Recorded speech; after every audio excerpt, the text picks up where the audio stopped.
Hey, welcome in. Tap in. Bay on 10. We live. We live. What's happening? Welcome to Sports for You Wrestling. Whole crowd standing, whole room restless.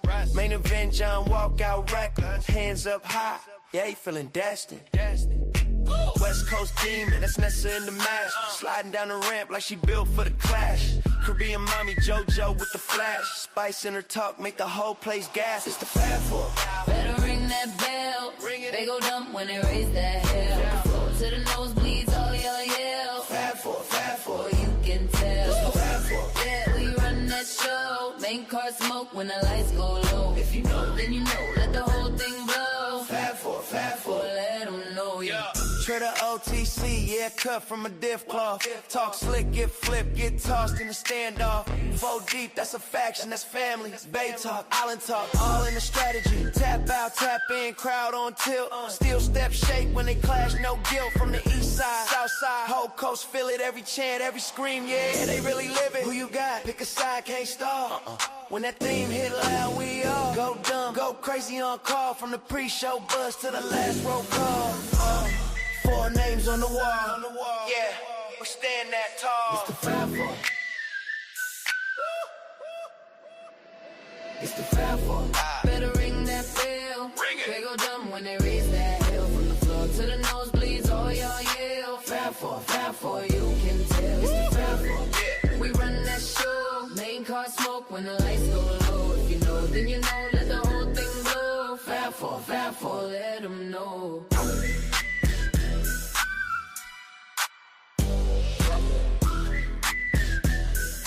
Fab Four. Let them know.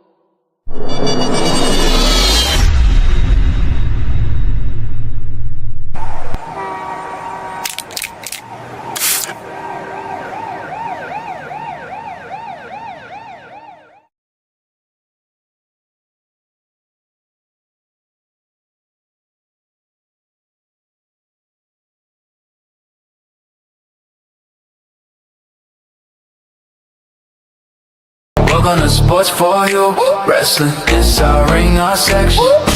From the Bay, we flexing. Fab Four, keep the crowd out, all guessing. Welcome to Sports for You.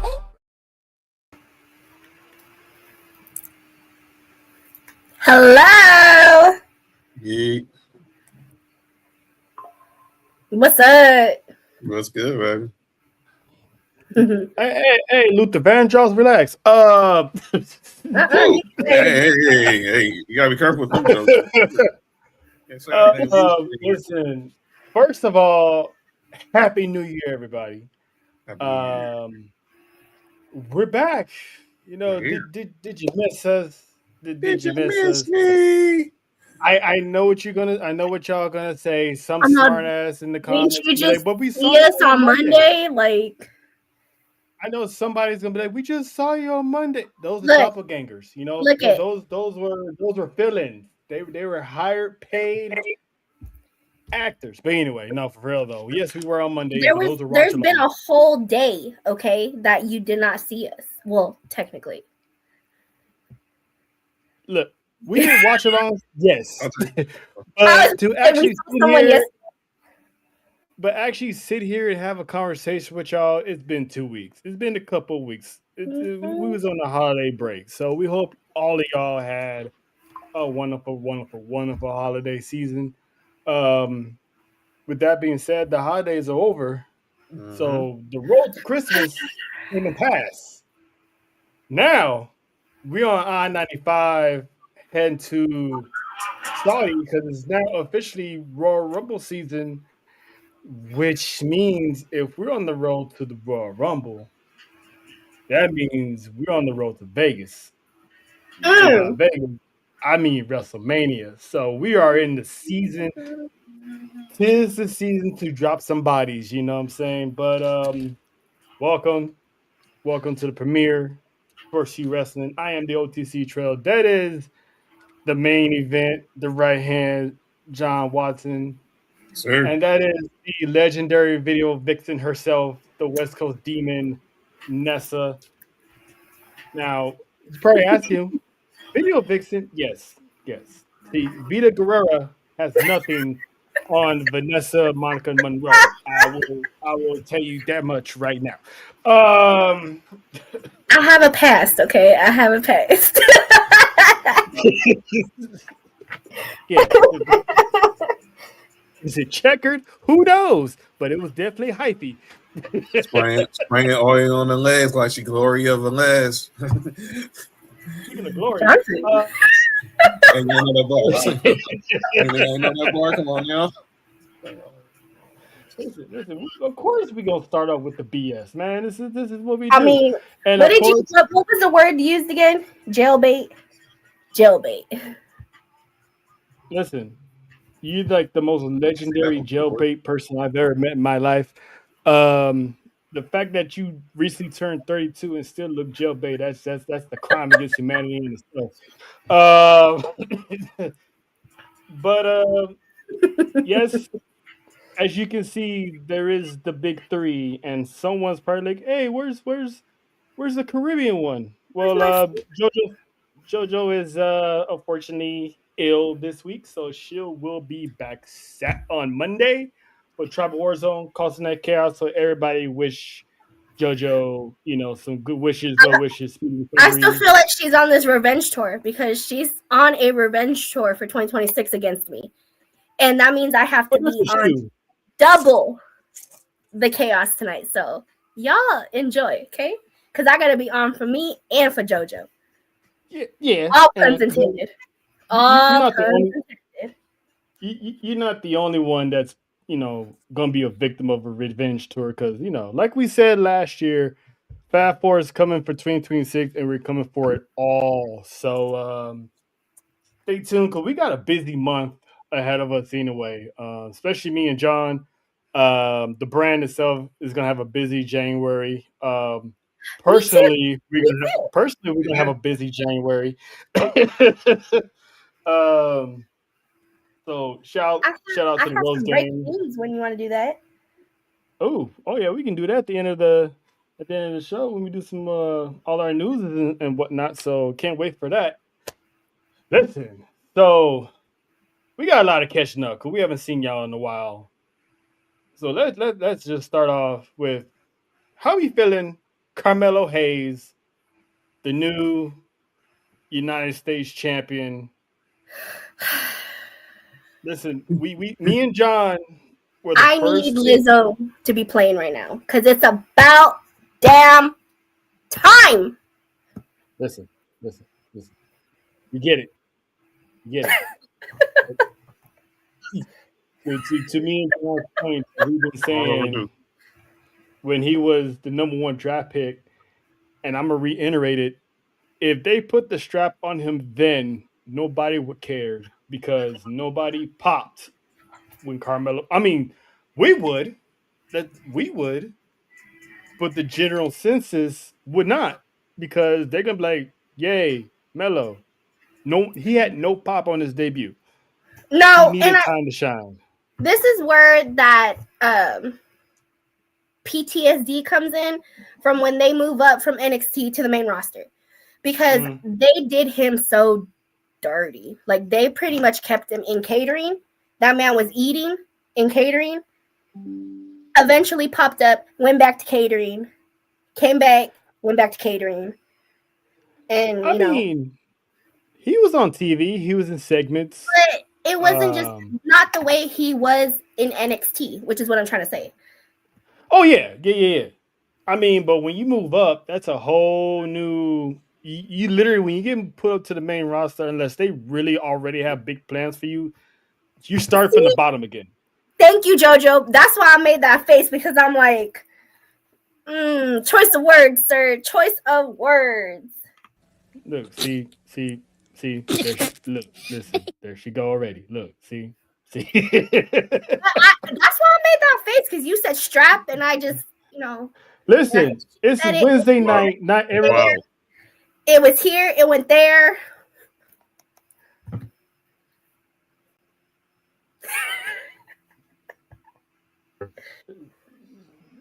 Always been known to be quite the screamer. But any Yes. Yes. Yeah, that's wild. Being a streamer with the strap on. Jonathan. That's wild. at least let me get my statements out before the buttons. Sheesh. It's alley-oop. It was alley-oop, and he dunked it. Dunked with a strap on is crazy. But anyway, anyway, listen, it was he needed time to, and I gotta choose my words wisely now. Never. He needed time. He needed time to chill. You know what I'm saying? Because he had a long career ahead of him. He's barely in his mid-20s. There is no time to rush anything. And now when he's finally getting fans, the fans are behind him. The fans are chanting Mello. I mean, and then he had a big pop when he beat Dragunov. So the man is now starting to cook, and it's like I said, quoting Lizzo, it is about time. So John, how we feeling about Bow Wow? I mean Mello. So we doing still? Yep. Oh yeah, he said I was gonna be Bow Wow. I'm sorry. That's shape. No, it's not. It's a compliment, kind of.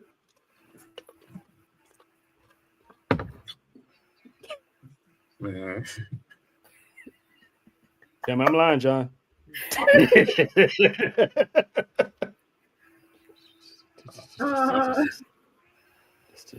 JT calls him what I know he calls Kehlani Maya, and I feel like he called him Genuine at one point. See, him looking like Genuine, that's a stretch though, because it is. Them cornrows don't help. Bow Wow thinks more. Exactly. Just saying. Hey, Faith. So John, your thoughts on Mello finally, not missing. I mean, the man is winning in life right now. The match was a banger. Look, if you go back, if you know, if you go back to NXT when him and Dragunov had that series for the NXT title, you knew this match was going to be a banger because we saw it with the first time when Ciampa screwed Mello that this was a banger. So when Ciampa screwed, Mello during the first Open Challenge. Oh yeah. During the first Open Challenge. So yeah, I'm happy for it because it was a good way to end the year, to go into a new year with something fresh. But I guarantee you, we're going to see him and Dragunov again. And I'm here for it because they always seem to make wrestling magic whenever they're in the ring. But I'm happy this man got the gold. He worked for it. Like I said, he said it in his interview with Kathy Kelly before he got blindsided by Johnny Gargano. He was delayed but not denied. So people have to remember that when it comes to these superstars getting these call-ups, and we're going to talk a lot about them tonight, they might get delayed, they might get denied, but does not get discouraged, thinking that they're getting shelled because they don't believe in them. When the time is right, the trigger will get pulled, and when they pull the trigger, up goes the rocket. I know, but I feel like sometimes I don't feel like it's more like they gave up on them. I just feel like the momentum of it, they should keep going with the momentum instead of killing it and then having to somehow bring back the momentum. Because sometimes it doesn't come back. True. That's what I'm saying about that part, especially for him. Like I felt like I feel like they killed his momentum, and then they had to somehow try to build it in some way for him to end up where he's at now. True. That's true. Sometimes we're like, what are you doing? Put the rocket on him already, and then like, something happens or whatever. But that could also be the impatience to me, but yeah, that's 100% the impatience. But I'm glad you said it, not me. But yeah, it's just that we also got to remember that not all the time the casual main roster fans watch NXT. There's a lot of people that admit they don't watch NXT. So And I will be one of Melo, them. I will be one of them. mhm. I will be one of them So because there's if times I Melo don't. pulled up and won the United States Championship within 6 months, everyone's gonna be like, "Who's this guy?" Okay, Right. cool, yay. And then who ain't no telling how long his reign would have been. So it's too much a reintroduction of Melo, and plus he came fresh off of being a heel, and he still pulled up to the main roster as a heel. So what better way to turn him face by pairing him with the Miz? Because Miz has a nasty track record of stabbing people in the back, Yep. and you know They're he dynamic. stabbed that. I know it They're was dy- kind of iffy because I'm like, I really? feel like it was I funny though.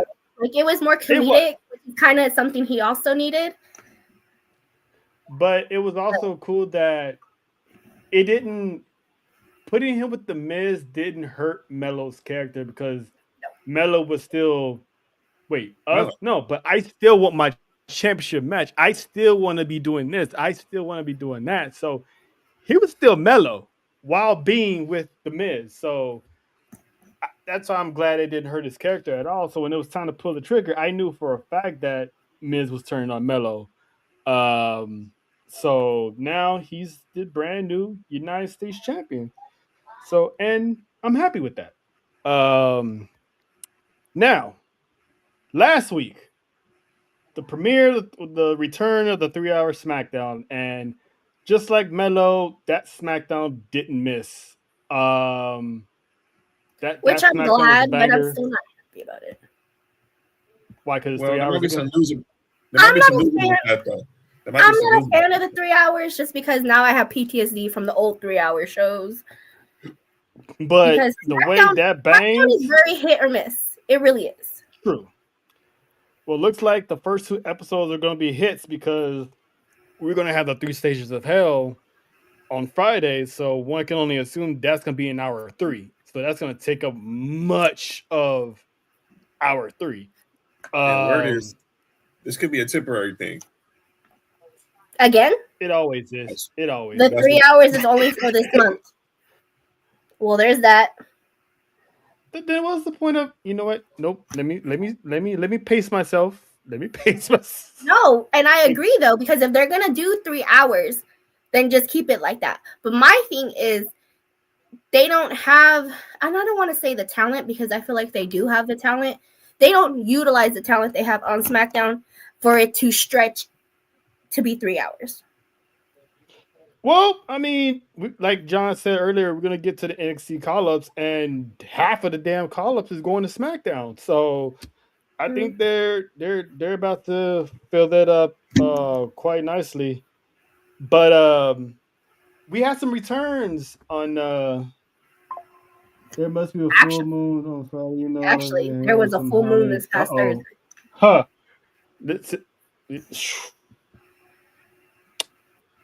I know what Faith is talking about, and it's about time. I do too. I do too.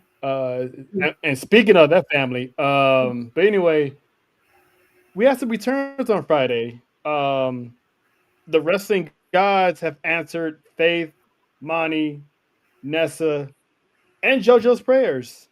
The Viper, aka Pause Thighs, That's has, some I said pause. AKA Listen, Daddy Orton. I'm not saying that part. Randall. Randall. Randall Keith Orton made his return. As of course, it was the theme of SmackDown. Every time someone had an open mic, they was always getting interrupted by somebody. So Miz was up first, still complaining about not being able to retire John Cena. Always. And then Orton popped up, didn't say a word. Miz is still talking. Dropped this man with an RKO. Picked him up, pretended to be a nice guy, and dropped him again, which is like hella funny. Did y'all see But Miz's face, man? Look, If y'all know, there's a camera shot. Was he smiling when he took that RKO? Yes, because he knew what was about to happen. It was like, Mine was on the he map. couldn't even hide it. He couldn't even hide it. He couldn't even hide it. He was like, "Oh man, this is gonna be good. I can't even stop chuckling." he was like, "All right, Randy, just get this over with, dog. I'm already know where we're going, man." Listen, we said this before multiple times. The Miz is very underrated, underappreciated by most fans. The man is definitely if WWE had a ballot for Hall of Fame, Miz is definitely first ballot because the man has had a legendary career, but it gets overshadowed and unappreciated because it's the Miz. I feel like people don't appreciate the Miz in entirety of what he's done for WWE. Amen. Yes, especially coming from reality TV. Not that many people are successful, if not any, are successful coming from reality to him in the challenge in the real world. I loved that show, that season. He pretty much willed his career. Yeah.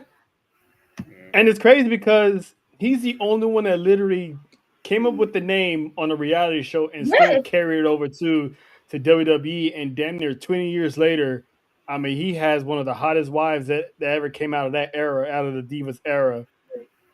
Beautiful children, nice home.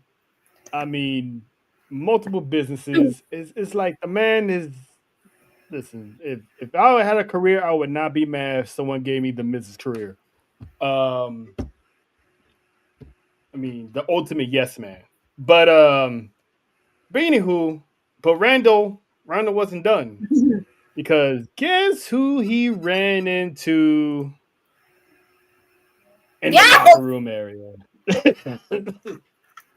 he ran into one Cody Raheem Rhodes, and I appreciate Orton because he didn't have to do no sneaky attack from behind. He pretty much came back and told him, I said what I said before, I'm coming for that championship. So eventually we get in Orton and Cody. First of all, take my money. You take Nessa's money too. And a restraining order, probably. Go ahead. That's not credit card debt. Like here. Party's maxed out. Look. I said it earlier. I'm going to say it here. 2026 is going to be the year of Randall. Point blank period. Yeah, clock it. 2026 is going to be a year of a lot of people. I know. But Randall. Listen, I'm not going to say anything because I've been saying it all 2025. So, John, when do you think that Randall is going to make his strike?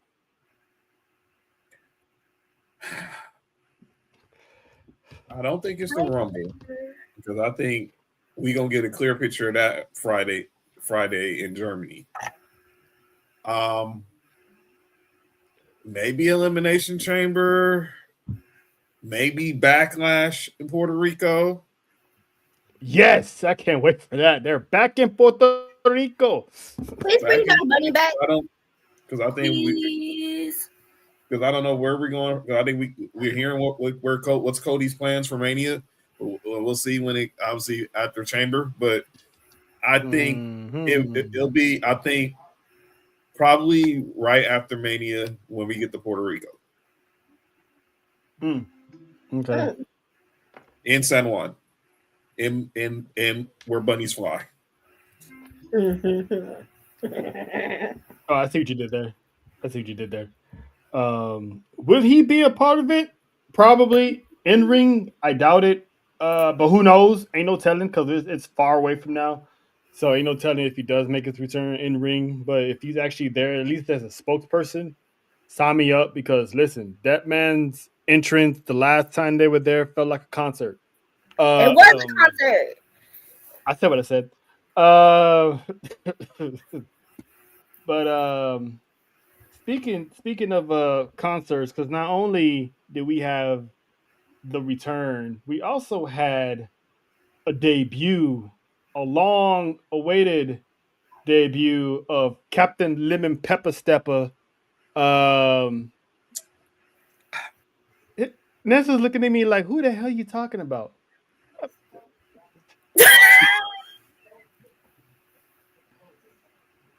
High Trick heel Legend. Trick Williams. Trick Legend. Hollywood Trick. This man High said heels Trick Williams, lemon man. pepper step. What the? It's Hollywood Trick. I mean, Listen, if Hollywood you Trick. actually listen to Trick Williams, he'll tell you himself. I I, popped up there in my I, lemon pepper steppers. I have, and it's just the fact that you. Oh. Got on those I five. was Got on like, $1,000 boots. Got $1,000. listen, man. I was on shout out to ATD. I was doing the live with them that on Friday, and I'm like, is this man wearing heels? Yep. I'm Yes, like, he was. he's wearing that Yes, he lemon was. pepper steppers, man. It, Because Sammy that the Snitch, that aka big daddy slick back. This is why you don't have, named Slip Back. this is why you have me and Jojo here to read comments like that. Okay, you're welcome. Yeah. You're welcome. That's gonna call him Hollywood Trick. Hollywood Trick. Lash legend. Because You go, we had bro. Sammy the Snitch, aka Sammy the Bum, came out still saying he wanted to become, world champ, blah blah blah. And good old Trick Willie. Whoop that trick. Yeah. Whoop that Yeah, trick. I guess. And the pop that man got was insane. Mm-hmm. Like WWE made a good decision. They're keeping Trick down there in NXT, having him go through TNA as the world champ, having the run that he did when he was double champ, and so it paid him dividends because everywhere he went, fans are screaming his song. So I'm looking forward to seeing what's Trick up to. I think he's gonna have a match with it was like Ray Phoenix, right? That's right. That's his debut match, Ray Phoenix. So that's gonna be his side quest. When we talked about this, when he lost the NXT championship, thinking that he was gonna get moved up, and like you said, them keeping him pretty much in the JV league, and I'm gonna call it like that. That's what it is sometimes. Yeah. And pulling that trigger for the TNA, beautiful. And it also allowed him to actually find his character because he didn't really have a sense of himself after he lost that championship. No, he didn't. He was still a face. Like he needed a good solid heel run to get that cockiness in him, that arrogance, I'm better than y'all, I'm Hollywood tricking, I'm tricking now he's built himself a brand. Tricking if you could. It ain't. It really ain't. Well, if certain countries, but we stay away from those. Trust me, don't be triggered in Colombia. A friend of mine got robbed. I hope he learned his lesson. No,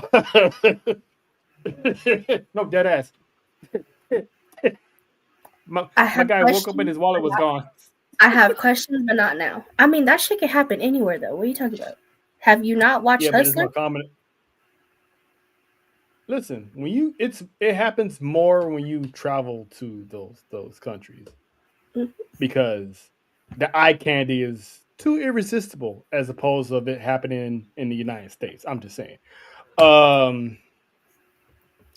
yeah, anywho, John, main event trucking is finally on the blue brand, man. Where do you see Trick Williams' career heading in 2026? Look, I think we keep the singles runs. I know eventually we're going to get a Trick Mellow Game reunion, but let's let them build their singles legacies for this first run, and then eventually they'll reunite, break up again, and then continue to and both be heavy hitters for to be the top dog in the championship picture. But I say this year it wouldn't shock me if he tries to make a run at Melo for the United States title. But I think we're You going to think see they a would lot do of it so soon? not so soon. I think he'll maybe sometime post Mania season, So, hey, yo, that is kind of crazy. I get what you're saying though, Faith. But as Monty calls it, black down. Yeah, That's even worse. I think Nope. maybe post Mania season. Let's get Let's Melo. go get a fan. I'm not touching that. Let's let Melo get through his first 100 days as United States champion, and I think maybe Trick tries to get in the picture because he wants to finally fit. He wants to prove once again he's not just known as Melo's little brother, but he's his own man. Because even though he had all the success, NXT, TNA, he still always. Some people always was still like, well, who'd you have to call back at the reunion? You had to call back Melo. We had to get the Trick Melo game. So eventually they'll get there, but I think Trick Williams is going to have a nice little pop anytime he steps in the ring. Anytime he steps into the arena, because I think like somebody said the other day, presentation. I think it was our boy Matt from Backstreet Wrestling said presentation. Mm-hmm. Yep, and I mean, there's no better presentation. The man just came out all dressed in white with the fur coat. Listen, I'm gonna keep the same energy we do with Seth and Becky. I know him and Lash shop at the same spot for their fur coats, and he probably took it out of her closet. But man, the dude was fly. He was fly. Mm-hmm. So hey Alex. I mean, hey nerd. Where were you today? Yeah, punk ass. Don't turn her out like that. Not all live. We said what we said. I got you, girl. Don't be calling her out like that. Yeah, don't show up tomorrow. She ain't gonna get you then. Girl, you hit me up. I got you. The both of you. Yeah, did you hear about this? What? Y'all hit me up. I got you. The both of you. With another person who's viewing the show? Huh? She exchanged DMs with another person who's viewing the show? Oh yeah, she told me that this morning. I was like, yeah, since y'all doing that, go ahead and leave a goddamn comment next time. You know, you don't miss Nessa's birthday like that. That's just rude. But anyway, shout out to the people who watch. We are good. I said what I said. Shout out to I'm talking about on air comments, not behind the scenes. I know. I said what I said. But shout out once again, shout out to the people who watch but don't say nothing. And just for that, I didn't wear my hat today. We still do, but shout out to y'all. And just for that, I didn't wear my hat today. Moving on. If you know, you know. Got you. Listen, I wouldn't mind Trick and Melo at Mania, to be honest. But I need Jesus because I heard that all the way wrong.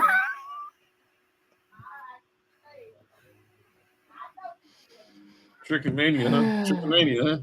I heard that all the way wrong. No, you've been hearing a lot of stuff all the way wrong. Yep, that's why I said I need. She does it on purpose though, because she hears. No, it's not. It's really not. Listen, Lord Jesus, please make January 23rd come and go already, because this woman is listen.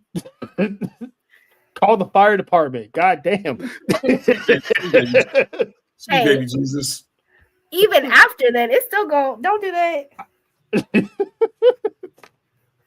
Like, good Lord. I mean, it's not my fault. No. You just anyways. Yeah. Anywho, so I wouldn't mind Trick and Melo at Mania if they do rush it.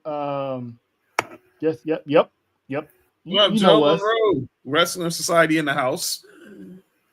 Shout out. Shout out to But Persevere. I do. Well, it's gonna be hard to. I'm anxious to see how they will book those two to avoid each other, because eventually it's gonna be a hallway walkthrough and they see each other. Um, Mm-mm. nope. Mm-mm. Once I had the theory about the championship, I don't see him winning. I still got Roman Reigns, but based on what happened on Monday, which we would get to, that might change. Mm-hmm. Um, but yeah, Trick smoked them. It's not that hard to smoke Sammy. Because A smoked. let's be honest, sounds like fish. It is, but Smoked Sammy. it's also type of form of sandwich. A smoked Sammy. Yeah, it is. Mm-hmm. It Smoked. is. It is. A smoked Sammy. That's crazy. But Sami Zayn has been an underdog for like what, 10 years? Always. It's like that story is getting older. Like, how long can you be an underdog before people just don't really care if you win anything? Your whole life. Your whole life. I mean, WWE had plenty of times in the past to pull the trigger on Sami Zayn. I mean, you could have had him beat Roman Reigns. I feel like at this point they need to make Sammy heel. It needs to happen. It needs to. I agree. It's been too long. He gives off heel tendencies. So why not pull that trigger? Because it's like him being the one that gets turned on. He needs the one to be the dude. You know what I mean? Yeah. It's like 15 years of just like don't kill me. Uh-oh. I'm gonna leave my hands like this. Like for real. Even that I'm pretty sure is defending somebody somewhere. Wait, she said what? Hey, get the oil. Montrellis! What? Montrellis. Yeah. No oil. What are we doing here? You gotta cook with something. Somebody get me the duct tape. Wow. Well, dang. Duct tape. Duct tape and oil. That's crazy. Go ahead. What's going on, you talking to John or JoJo? Both. Oh boy. I feel like that's a fight that'll break out.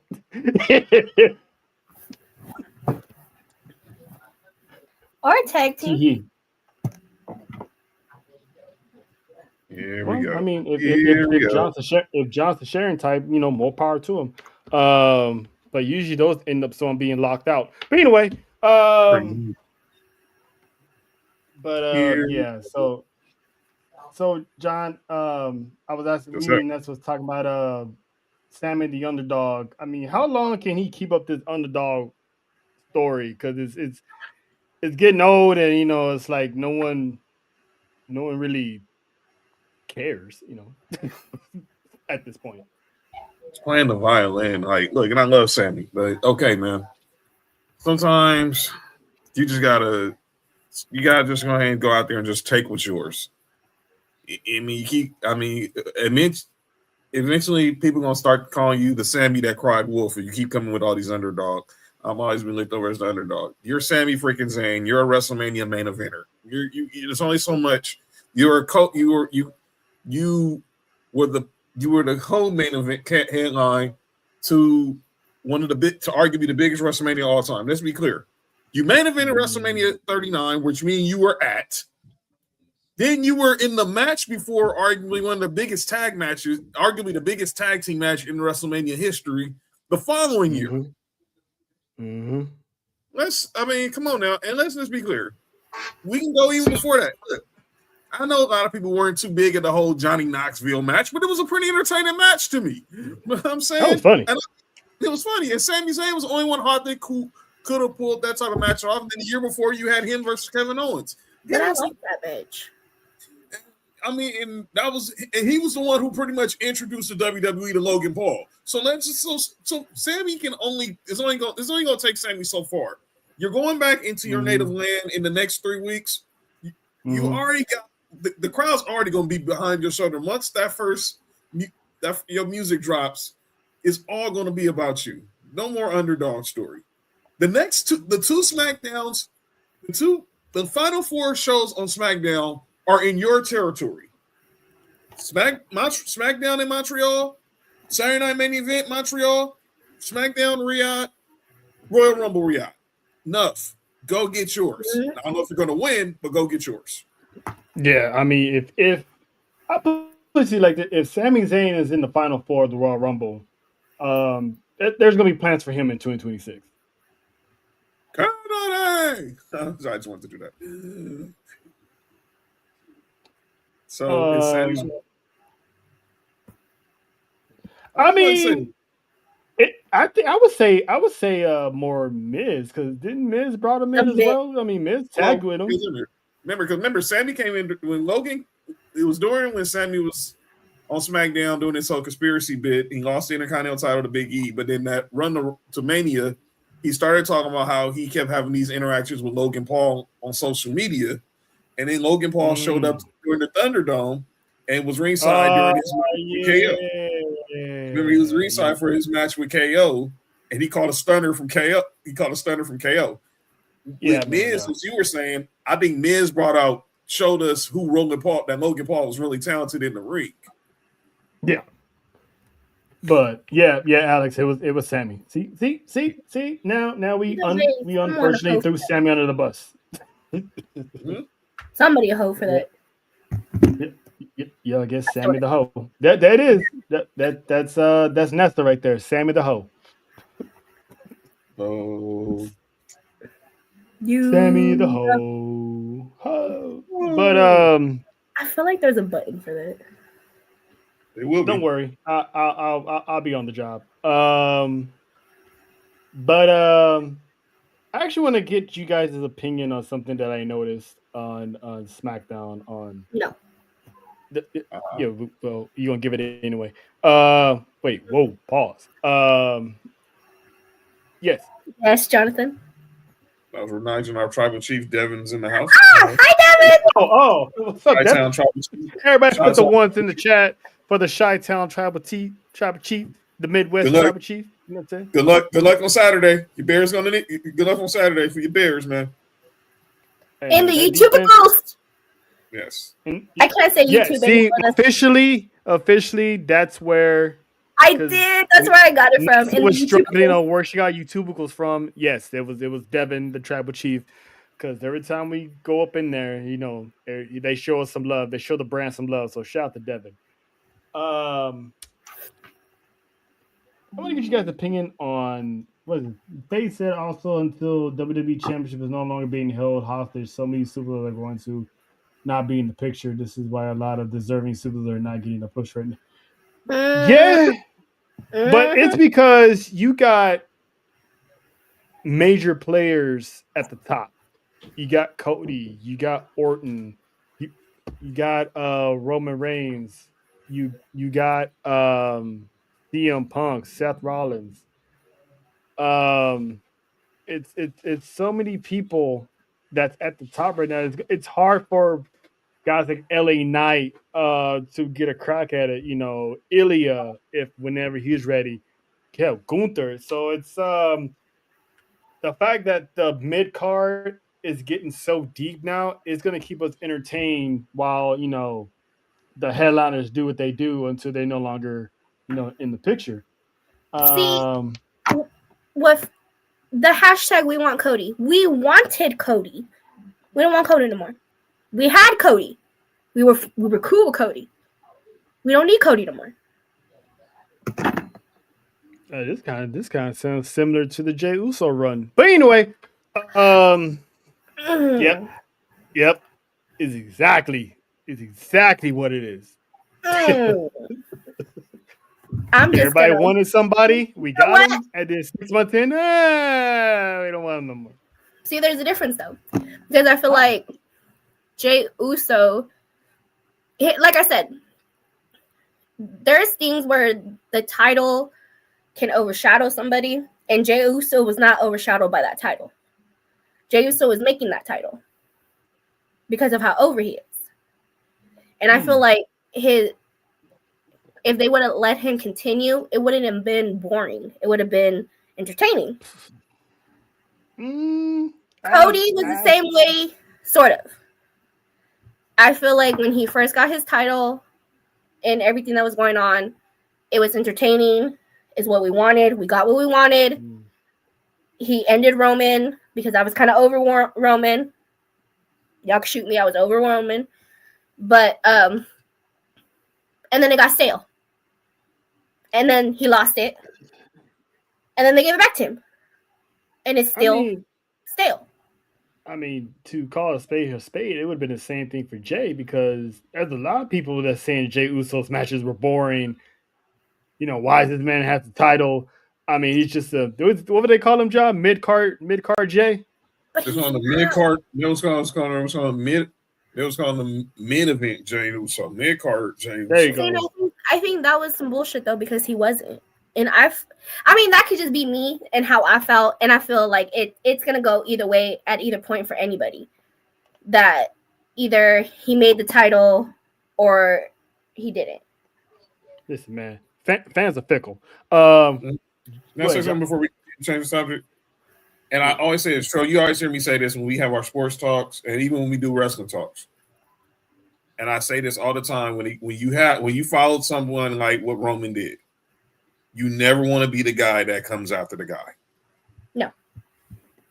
I don't care. And I know it's easy to pile on Cody, but I stand by this, and Trail's been my witness to it. I don't care who would have been the guy to stop Roman's streak. He would not have been accepted. I stand by that, and I'm staying 10 toes down on it. Because you never want to be the guy who got to come after a legend. Never. Let's put it this way. What happened if LA Knight did beat Roman Reigns?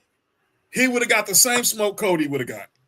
Huge pop, but then eventually people would start complaining. We don't want him. We want Roman back. And I think that's also the thing, is that we're talking about giving other people, the titles and spreading the love, but then everyone wants to put the title back on Roman. Yeah.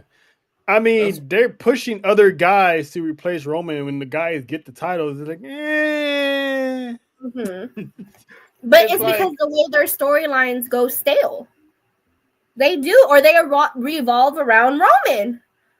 Sometimes it's up to the superstar to change that narrative. Mm-hmm. And let's call it for what it is. To, like I said it multiple times, to Jey Uso's admission, he took it for granted. Yeah, he did. He let it go to his head.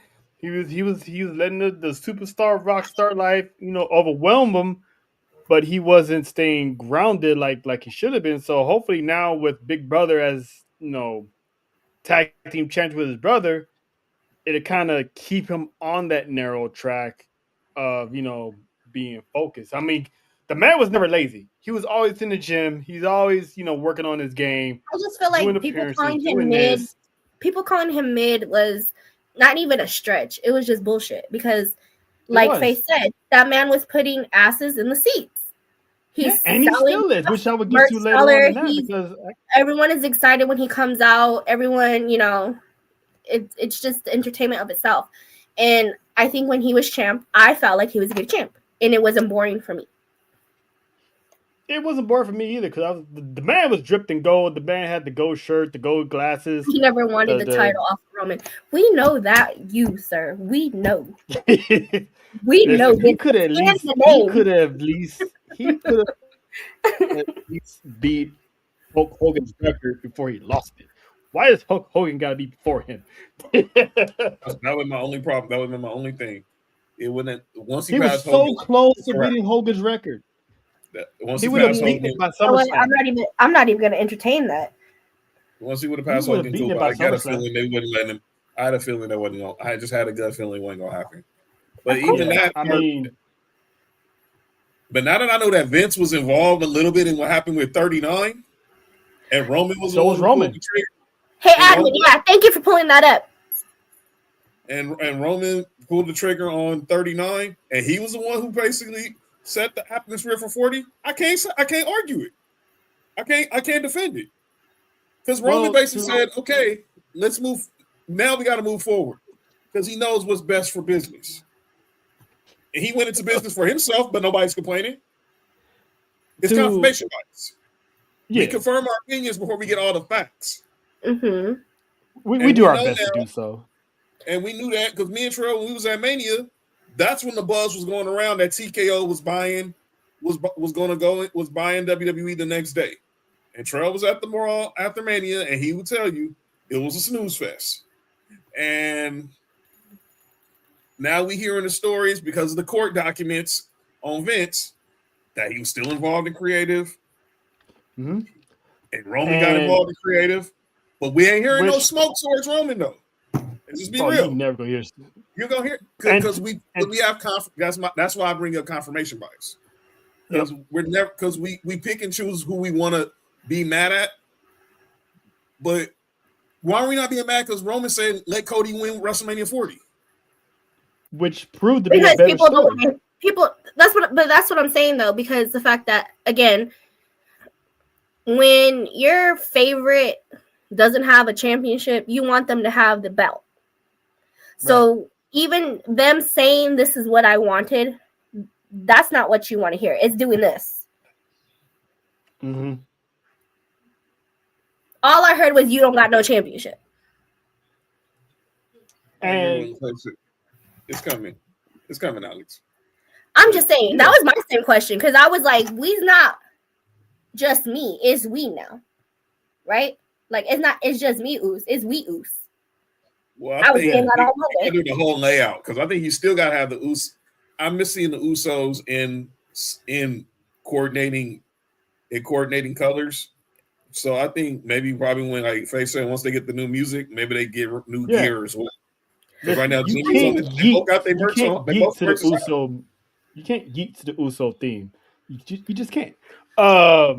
Well, no, I'm not saying to go back to the old one. Make something where you can still yeet, but it's again, I say it's not just me Oos, it's we Oos now. So yeah, they'll put something together because I think they did added like a Jimmy verse in that or his voice in that song as well. So that remains to be seen. But if Cody, let's say Cody would have won at 39. The bell, what up though? Everybody still would have been tired of it. So I think Roman had the better business mindset of saying, "Hey, let Cody work for it." Because let's face it, the man left AEW, shows up a year later and wins the championship without actually earning it. So he wanted Cody to have that ultimate,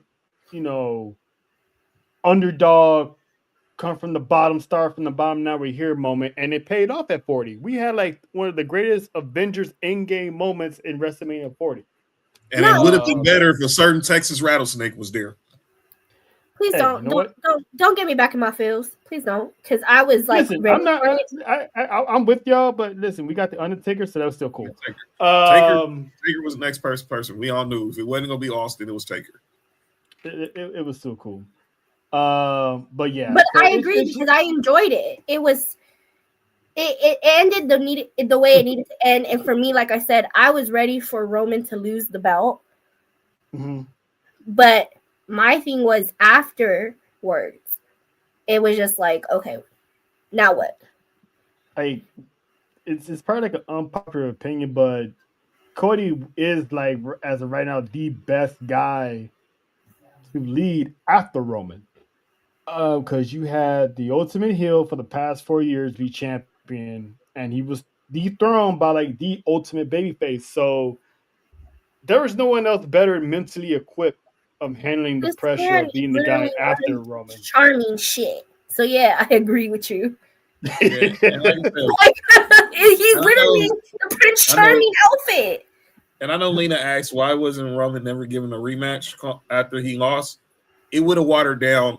You don't do you forfeit your rematch clause when you have a belt for 4 years. I'm sorry. Listen, it Yep.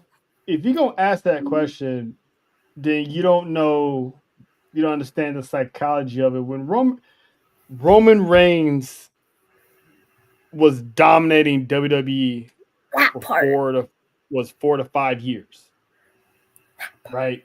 We just 5 years. discussed on the roses. When you lose at WrestleMania, you can't just come back a week later and say, "Hey, I want a rematch." Hell no. He That man was just tired. defeated the final. Well, not no disrespect to The Rock, but that's just in this mode right here. He defeated the final boss. The man had to go away. He's been carrying. The man has leukemia. Also, he's been carrying this company on his back for the better part of the 5 years. Showed up every week during the pandemic era, where there was no Mm-hmm. fans. Worked his butt off. He earned He that deserves schedule. The man's it. tired. He got 5 kids, 2 sets of twins. Two God sets of bless his twins. wife. 2 sets of twins. Jesus Christ. Thank you for saying that. Thank God you. bless his wife. Thank you. Two Thank Jeez. sets of twins. My cousin Karen, she had twins. I'm just trying the push out two, but then the push out 2 sets. Jesus Lord. Yes. Like the listen, the man is a family man. He got to put them kids to school. He has to be at home to discipline. He has to be at home to discipline them and all that stuff. So it's like for him it's family first, and it's always gonna be family first. So I always respect that about Roman Reigns. Um, but yeah, he needed to go. He needed to go away because listen, his return made it even more sweeter when that man showed back up at SummerSlam that summer. I mean, the pop is like the hero was back, and he came back. He came back a little different. So when you lose at Mania, you have to recharge, go away, rest, or whatever. So you know that's why you don't get those type of guys. They don't need rematches because eventually Roman said it's only a matter of time. He's gonna get that belt back, and it's gonna be on his time. He had to take care Mm-hmm. of some other business. And Craig just said it And best. at He's the above the, and you've been saying it for the last year or so. He's above the titles now. Everything now yeah, is his prestige. It'll be more ceremonial than celebratory if Roman wins another title. yeah. At this point, it's just whenever he wants to be champion again, he's Mm-hmm. gonna go for it. And that's what he said last year. He's like, it's time to I want that power again. So he's ready. But we deviated from what I want to speak of I the know. I family. was We like, we that was your question. That's no, that's what OTC does. No pun it intended. wasn't. This Ooh, that was a dope interaction. God. now. So for people who don't know about Shinsuke and Tama Tonga go way back to New Japan. Mm-hmm. Look, So which is why Tama was speaking Japanese. Um, so this ties into the theory that Faith has been saying for the past couple of months about whose real family tree is in the MFT. Um, we're looking at possibly maybe Tama Tongan going on business for himself because mm-hmm. it looks like he's still obsessed with the United States Championship. He wants Oh gold, not yeah. tag team gold. He wants singles gold. So But I think it's time. I think it's time for them to pull that trigger. He's been with the company enough time. They know he gets good pop. He's good in the ring. I feel like it's time for him to get that singles run. Yeah. And now that he's back, he's big. It's time. Does he lead the MFTs, or is this one of those where he break away from the MFTs? Because like Faith was saying multiple times, that whole group outside of JC Mateo is nothing but Tongans. Mm-hmm. Brothers, by the way, who So are not related to Solo. Well, does he break away? I feel like he needs to break I think away. he takes leadership. I think he takes leadership. I don't think he needs to break away from it. He probably tells Solo to fall back because he feel like he can, like you said, he feels like he has enough of leadership qualities in himself where he can lead the MFTs and not worried about the focusing on the tag team titles from the Whites. Yeah, Faye just basically said it. Yeah, I mean he comes in, he wants to take charge, and Solo, family reunion. Reunion. Shout out to the OJs. Y'all singing two different songs. I know. Hey, still same message though. Same message. But it's the last time someone in Solo's group won the United States Championship, they got excommunicated. So I think this time around, Solo. I think here's the thing though. We always make fun of Solo because the guy is a goofball. He's funny. I don't. But not literally make fun of him, but we love Solo here. Don't get it twisted. We all love Solo. But it's almost like he always senses when stuff's about to go down because he knows Tama Tonga wants the United States Championship, so he keeps talking about tag team gold, tag team this, tag team that. So I think this time around, Solo is going to get the boot right back to the OTC. So he better have an apology note ready, be outside singing in the rain like Usher, just on his knees, just begging for forgiveness. Get the trench coat and put the stereo up. Yeah. Which song is the question? Oh, Usher? Oh, you got it bad. You got it bad. Take me back. You know what I'm saying? Like, I hear in my head, I'm hearing some Boys to Men. That too. I mean, Solo reached the end of it. He reached the end of his road. Down on my knees, begging you, please. Can I come home? And then just Roman just like la la la la la. Song is "Welcome Back" by Mace. Welcome back. See the game. My question is, why did Tama tell Shin, "Shut up, you bastard"? Also, Solo eventually has to be freed from the MFTs because he has to choose a side when the family comes back together. Well, he's basically telling Shinsuke, "Hey, mind your business." that's like you fucking up my shit. That's what he said. That was what they were saying in Japanese. He's like Shinsuke was asking him if everything's okay. Why you a follower and all that stuff. He's basically told Shinsuke, "Hey, mind your business." Yeah, like you fucking up my shit. You fucking up my shit.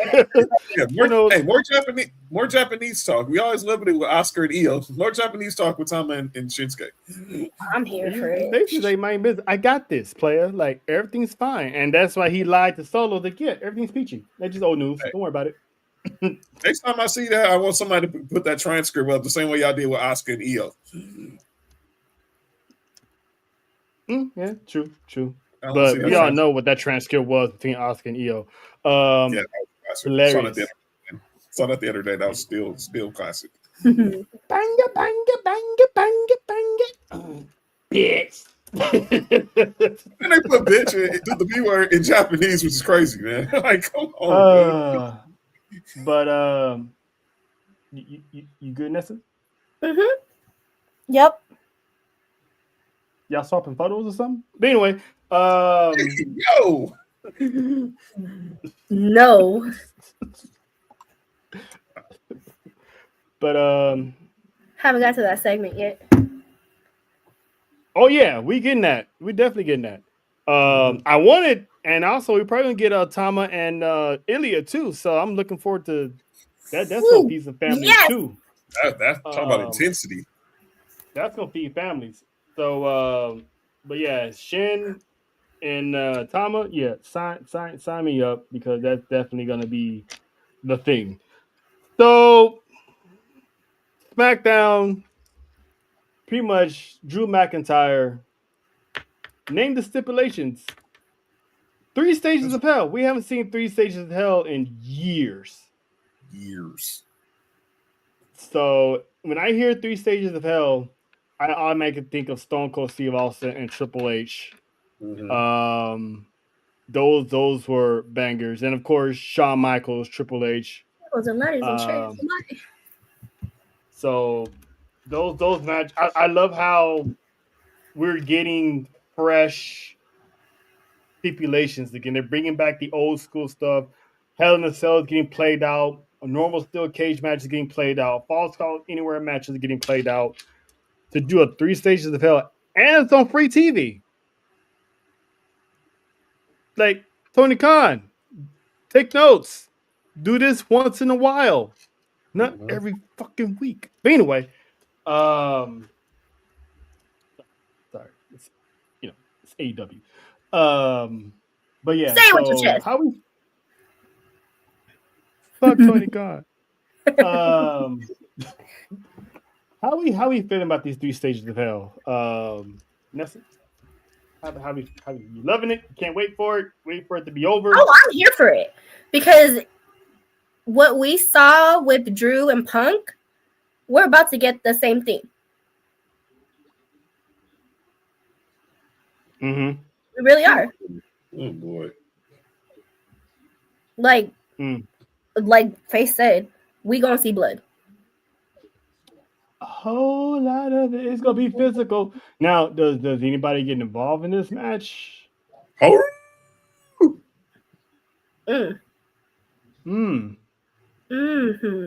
feel like eating cereal. But anyway, shut up. I wasn't saying the B word. I wasn't saying the B word. You know that much. But that would be interesting because it's either. But why would a wolf? Drew or Cody that did it. Someone knocked his teeth off. Got it? I mean, so it could be Orton. He's still not out of the woods yet. So if Big Blood does show up on Friday, does this cost Cody the championship? No. Oh, I just got an image in my head. I think it's gonna be PG? I think it's gonna be hell. Sort of. How Brother Raheem will he'll survive this. Oh, not brother. I know, and Drew could cry his conspiracy theories even in Germany.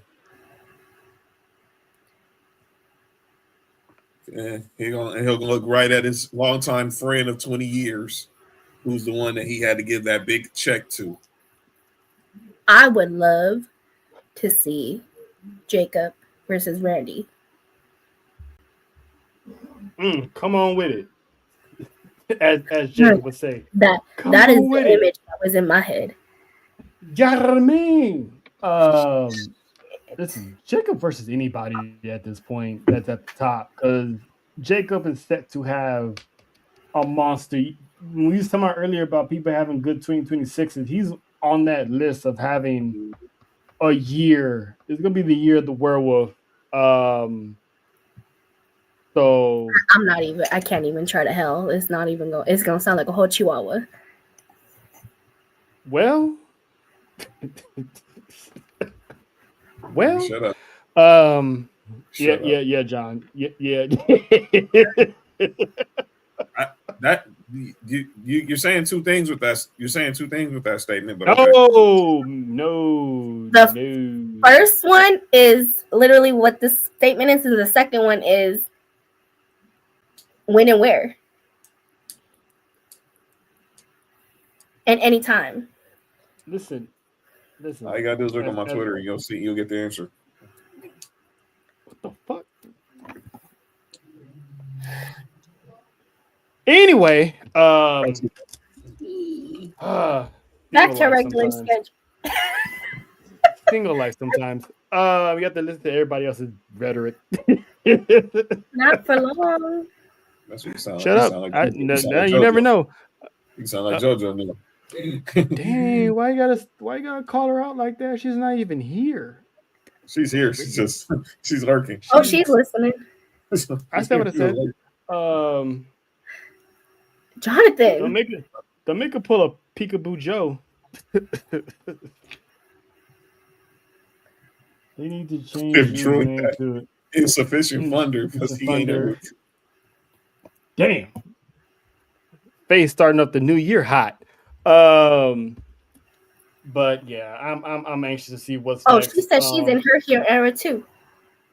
Everyone's in their here era, and as we should be. It's 2026. We taking everything back. But SmackDown was good. Got some call ups. Jordan Grace, low key. Yes. Was signed to I've been waiting SmackDown for that brand. one. Yeah, I knew she was going. That one was obvious. That one was obvious. Yeah. Well, when someone said that Jordan Grace looked like she dressed like she's married to a brother. Or like she was dressed like she dressed like she's married to a brother. I'm like, well, damn. I mean, what?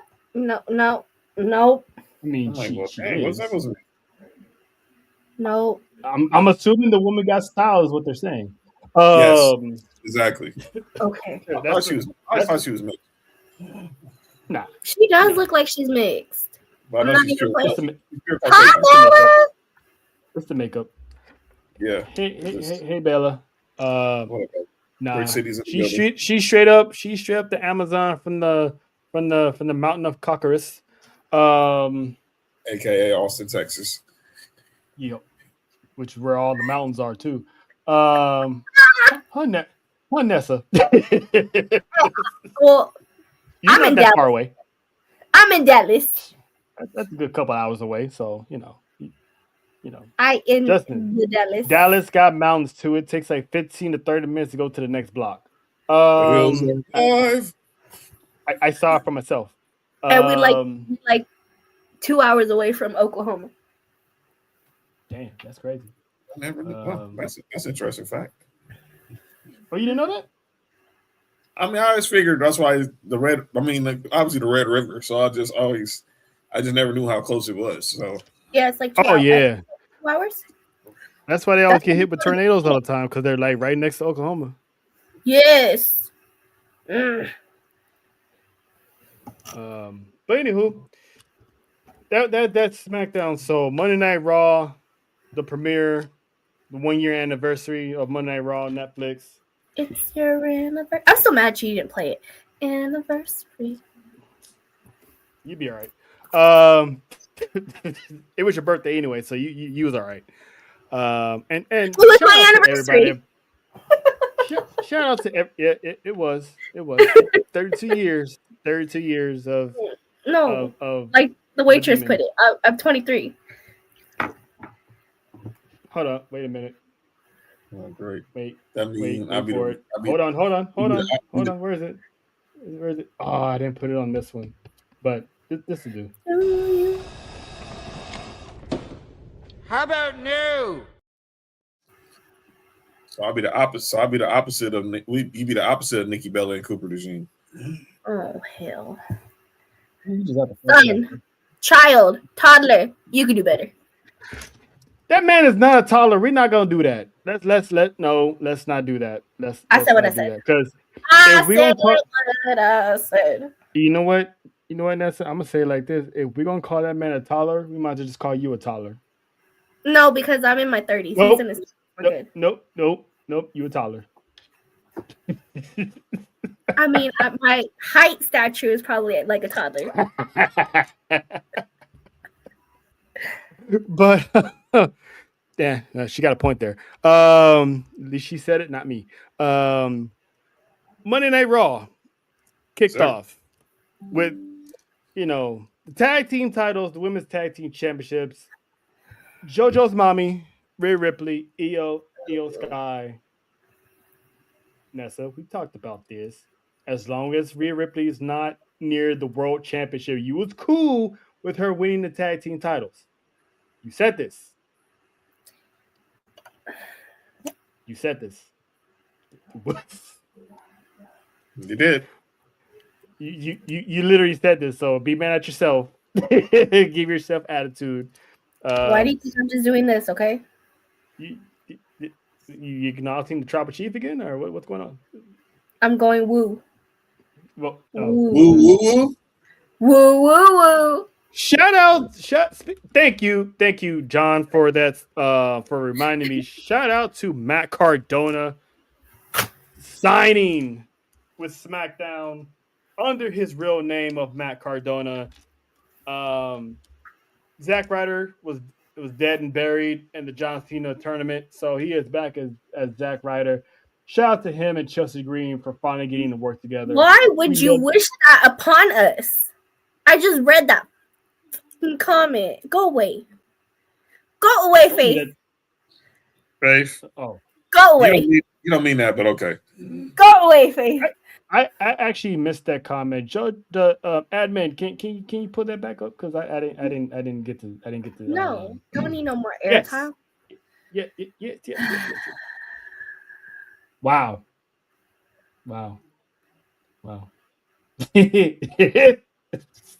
Yep, and guess who's gonna lead the charge? That one right there. Who's throwing up the number 11s? My favorite Jordans. Mine's always gonna be the Ferraris. But anyway, they beat the Kabubu Warriors, a la JoJo's nickname for them. They are now the new tag team champions. John, how are you feeling about the Eradicator and Little Io? Because I still think eventually Rhea's gonna do it. Mm-hmm. I do too. I'm glad they got it because I think we need this chaos in the tag team division is necessary. So now, who's next? Do the Kabuki? Obviously, Kabuki Warriors aren't going anywhere. But Charlotte and Alexa, they want back they want a shot. Another shot. How about obviously the beautiful twin towers of Nash and Nia? They want their shot, and let's not forget, there's still two other teams on Raw who want a shot, as in the odd couple of Bailey and or Valkyria, and then the Team Itty Bitty. Them those very short, beautiful women of the Judgment Day. So wait, time out. Wait a minute. You call Liv and Roxanne Team Itty Bitty? Team Itty Bitty. We can't relate. We're not as short as them, so we can't relate to. We can't relate. Me and JoJo came up with that name. That's her and JoJo. That's basically her and JoJo. It was a team collective. Team Itty Bitty. They're her and JoJo's. That's her and JoJo's spirit animal tag team. It makes sense. It makes sense. You got the Latin and the Weta, so yeah, it makes sense. We're both Latin. I said what I said. Well, one used to be one, but the other one. The camera lighting says otherwise. But you know what? Fuck you. Fuck you. Well, and one pretends to have Mysterio tatted on their chest, and maybe the other one does what someone else does too. So maybe. I just don't want to see that. John, all I'm gonna say is if that's happened, that's your own fault for bringing it up.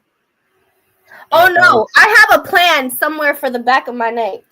But it's not gonna say Mysterio. It's just gonna, The great Nick Freeze has entered the chat. Wait, relax. The great Nick Freeze has entered the chat. Well, that is also a question that you can't ask because sometimes it's probably the both of us. I think Before you go, all I'm gonna say is now. So whatever you get, make sure someone doesn't mind reading it. Okay. I feel like I've talked to him about this before, but if not, I will tell you today. But I like it because we still gonna have more chaos in the tag division. Like I said, my dream is that one of these that we get all 6 of these teams in the Elimination Chamber in Chicago as the women's Elimination Chamber match. As opposed they haven't done that in years. I would love to see. I like that idea. Since remember how we got tag team champions because of. All right, somebody got some explaining to do, but I'll worry about that later. Ladies and gentlemen, it just got very cold up in this bitch. Listen, and I'm going ahead and bring up the cousin of Samoan Nick has arrived, and that is the original Nick 99 Gorilla. That is the infamous himself, Nick Freeze. What up? What did you do? The Samoan Gorilla. What to do, y'all? Okay. I'm not even gonna respond. The Samoan Gorilla is crazy. Yeah. Yeah. Oh, you like the gumbo? I like already? that one. Oh, the gumbo's gone already. Hey, John, chill out, man. That was the same, man. Hey, first and foremost, I've been saying it before. I'm gonna say it again. Hey, Nick, appreciate you for the profile pic. I finally used it. There you go. Is that what you're doing? Yeah, that's in the Discord. Yeah, that's your Discord picture. Oh my god! Yeah, Nick. shout out to Nick. Hey, that shit was dope, huh? I saw that. I'm like, yeah, I'm using that. Every time I see that, I think about the episode of Wayne's Brothers when Pops was dressed like the Queen of Wheat Man. No, Faith. Nick is not Samoan. See, the running joke is Jacob is the Samoan version of Nick. Yes.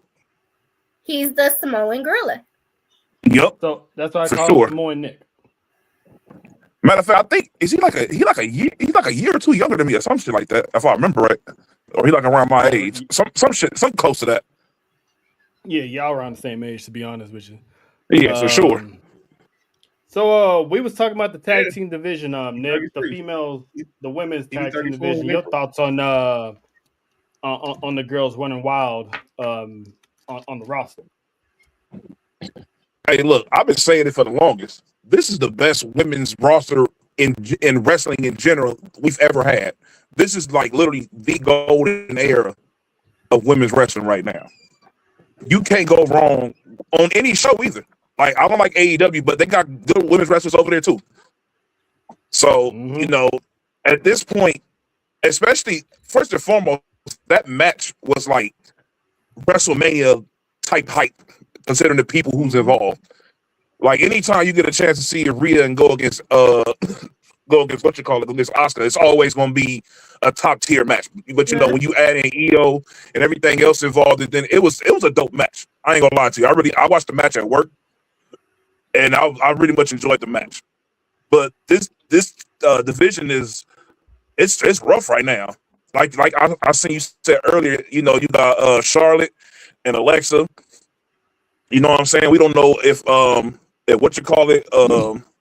if the Judgment Day gonna try to make a run at it or whatever, get the shit back. Well, I don't know what's going on. We don't know if Bailey and Lyra gonna get back together or whatever little weird shit they got going on. So it's interesting, and it's dope that you have two people that are like super over as the champions right now as well. So first of all, Raw was great booking too. I enjoyed every single match that I saw. Every single match I saw, I enjoyed. I enjoyed that better than some PLEs I've seen this past year, for sure. So that's a fact. Shout out to the GOAT Triple H. You know what I'm saying? I don't give a fuck what the haters got to say. Triple H is doing his thing right now, especially considering all the injuries and all the rearrange. I don't think people put that into perspective either. All the injuries and rearranging he had to do, considering what was going on, because just the Liv situation alone, Liv getting hurt, and then Bianca getting hurt, that threw off some storylines, and then we already know what's her name getting pregnant, that threw off shit. So it's like all three of them were big time in the women's division. Just that alone. We ain't even talked about what's going on in the men's division. So considering all that he's been given for this past year and what he was able to give us, I'm cool with that. Now we're gonna have, like just like when you do it in any sport. Now you got a healthy roster coming up this year. Let's see what happens now. Because you start the year off with a very good Raw. Pause. That was crazy. I'm just gonna mute myself. That was crazy. Everybody's starting your off. Hey, started off the year Netflix and chilling, and everyone went Raw. Ain't nothing wrong about having a good Raw on the New Year. On a Monday. That is entirely the truth. So, you know. But Nick, what'd you think about John's idea of them bringing back the women's elimination chamber for the tag teams? Because we haven't seen that in a couple of years. So with the division being hot again, you can put them all in that chamber. Yes, I'm with all that. As y'all know, I love the elimination chambers. I love cage matches. I love Hell in a Cell. I love all that. The more brutal the match it can be, I'm with it. So especially considering if you bring in, there's so much talent right now. You just bring all that in into one match. Oh man, yeah, I'm with that one. But I think it'll even be perfect because of the way the tag team division is now. I don't think it would have worked last year or the year before that because the women's tag team division has been ass. Yep, that is a fact. Yep. And this year, we have pretty much the end of 2025 to this year, starting this year so far, we have some good prospects now. And we have different storylines to where it can go. I agree 100%. So that's why I'm glad they didn't split those titles back up between Raw and SmackDown. I'm glad they stayed unified because now this like you said, Nessa, like the division towards the end of 2025, you start to tell that they start to care about the tag team division again. Like you start bringing people out, you start having these matches. Everyone's like going from show to show to show, like ruining matches and stuff like that. So it's an easy setup. So I hope they do have the elimination chamber for the tag team. Give Stephanie Valkyrie her own match. Give Jade her own match. So none of them needs to be in the cage. And facts. Having Last Legend locked up in the cage. That can be the elimination chamber for the women itself. Do the tag team. That's all you're doing right there. That is a fact. I'm with all that. I think I'm with Trail. I'm glad they went back to making tag teams great. I don't know why they went away from it. Because I think we pretty much know who's going to be facing the champs at Mania. So there's really no reason to put them there. But that's why I think the tag team, because we've never had this deep of a tag team division probably since the first year that the tag titles got to have 6 legitimate tag teams that could compete for the title. Let's throw them out there and see who's the last woman standing. Facts. All I know is if they do this chamber, do not have Lash Legend start first. Have her locked up in a cell. Please. So Stu the cameraman can earn his paycheck. Please. Not even just that. She's too much of a heavy hitter to have out that early. Yeah, I agree. Yep. And I think that's why she was the last woman out. I feel like she should. In that route, you're not going to know exactly. Like, it won't be as predictable. Exactly. On who will actually win Chamber. Because my prediction for Chamber, if I have it the way I want it, it's going to be Raquel taking the belt from Stephanie, Liv taking Chamber, and Liv and Raquel at Mania. She's been saying that. I like that. I'm not mad at that. And that's how they completely just. Hey, as well, I fuck with Liv. So anything that involves Liv, being number one, I'm with it. That makes 2 of us. Yeah, I'm 3. Yeah, I'm with that 100%. Even outside of obviously the way she obviously looks, she's very good at wrestling. I mean, hey, if anybody gonna say it, got to be me. Hey. Oh Just man, listen. you took the words out of my mouth, bro. I'm not. I don't know about all that, but yeah. Pause. Calm down, John. But listen, anything that involves Raquel winning a championship, I'm all for it. Because the woman Facts. has been balling. I mean, she's getting her Yes. Kevin Nash on. Him going off about her playing to her strength. She's been listening. She's been studying. And she's had like the end of 2025 has been the best Raquel has ever looked. Mhm. And I'm all for her and Liv having this storyline because it's long overdue. So Yeah. I don't know who's gonna come out the winner when this storyline is over. But That's just the way I hey, see why it. you gotta keep putting my business out there, JoJo? You're the one that's it live. Don't do that. You Listen. put the line out there. Hey, mind your business.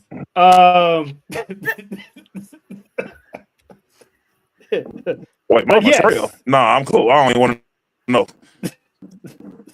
But yeah, that is the finest side piece I've ever seen in my life. But anyway, shout out to Victoria. This is something I can't wait to see, but at the same time I don't want to see because I know what's going to happen, and that is Uncle Alan and Gunther.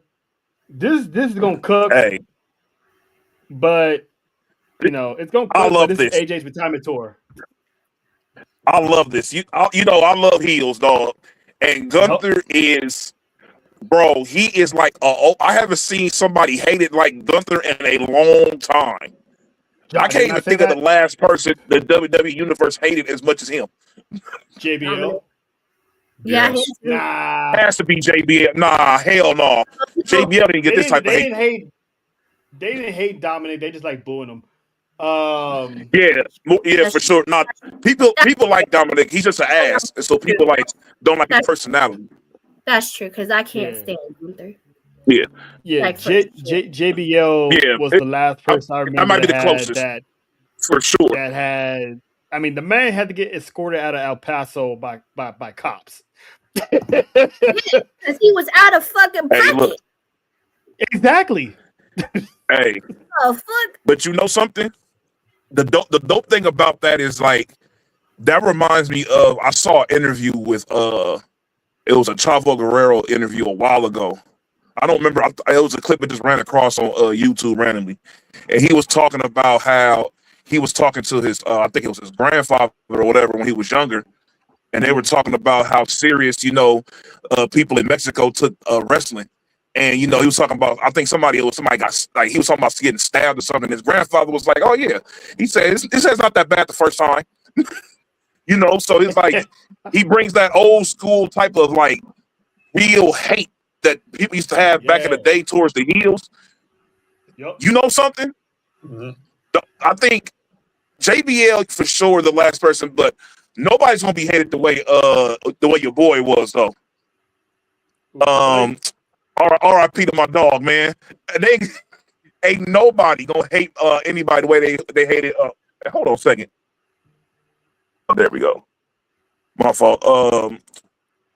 This nigga made me throw off what I was about to say. I thought I seen somebody walking up on my porch. I'm about to say, hold on, y'all. I thought it was on. No, but damn. New Jack. Nobody gonna be hated like New Jack ever. RP. If I would ever make like a perfect heel, the personality will definitely be New Jack. And what I'm seeing from Gunther, as far as like embrace, you gotta embrace the hate. You did something that pissed everybody off, and you keep rubbing it in their face, and nobody's doing shit about it, and they hate you for it. I love it. And I think that's what embrace he's doing. The heel character. Embracing it. And yeah. All I care about at this point is as long as he's not AJ's last match. How about that? Oh, no, hell no. Nah, he's not. Because everyone, I'm dead this right now. We are not making him the new Legend Killer. That is Randy and Randy Orton only. Listen. Mm-hmm. I don't think they'll be able to redo that. Thank you. No. So everybody trying to Randy's Legend Killer was he was just putting them down. Dude is about to retire some people. He retired 2 guys already. He's gonna beat AJ obviously. And to Nick, like what Nick was saying, WWE needs a heel, like a dominant. This month when he comes out, he looks like Darth Vader with the long black coat. Yes. For sure. It's like the mood changes when this man shows up, and that's what you need as the top heel.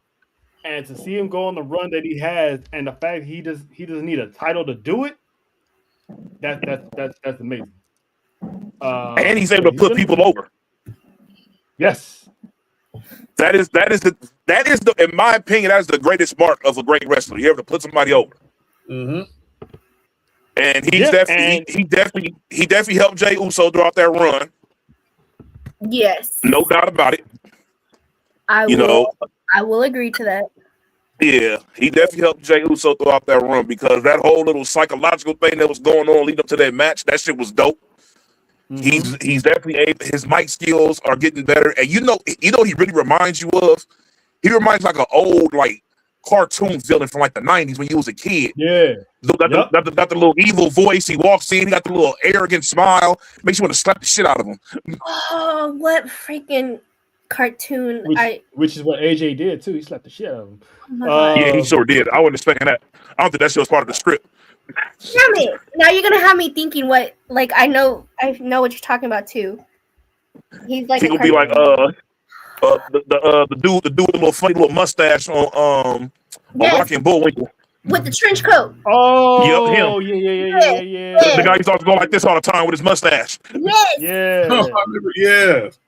I'm like, I see it in my head. I see it. Yep. He gives that type of, like he definitely gives like evil boss vibes for sure. Evil. Yeah, exactly. If you guys don't know who we're talking about, you definitely 2000 babies. Shit, they should know that too. They made a Rocky and Bullwinkle for them.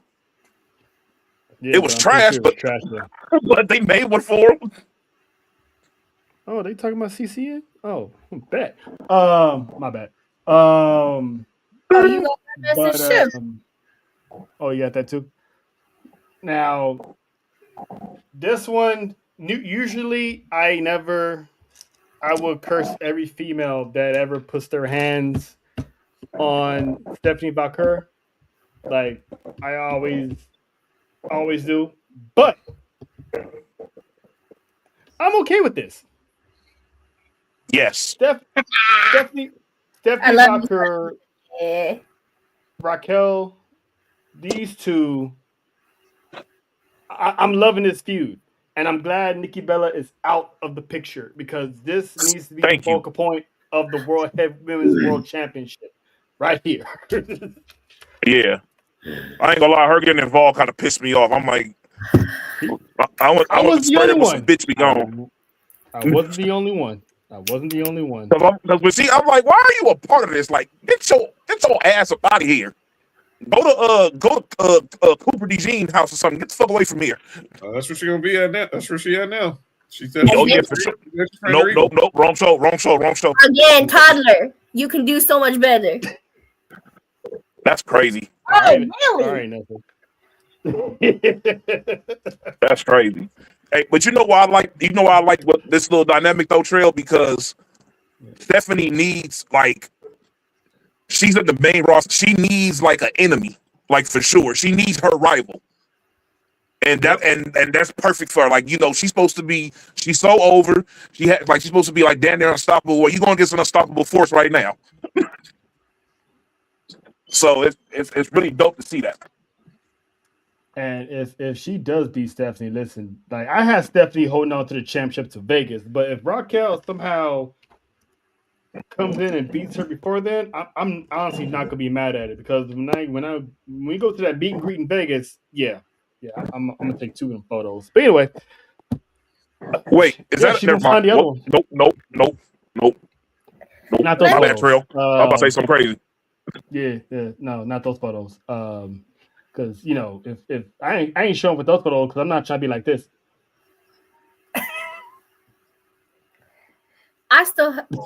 I still have one question that I feel like one of these days it's just gonna come out when I see this man live, face to face. But you know, You actually you had your chance, but you didn't.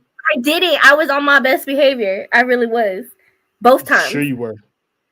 I was on my best including the behavior. 360 turn. Were you on your best behavior? We did that little 360 turn. Huh? Look. Huh? I was just showing him that jersey. Yeah, I'm gonna try on that one. The 360 was crazy. And if you know he looked somewhere, that's not my problem. Boy, the more I think about it now, the more it all makes sense. That shit.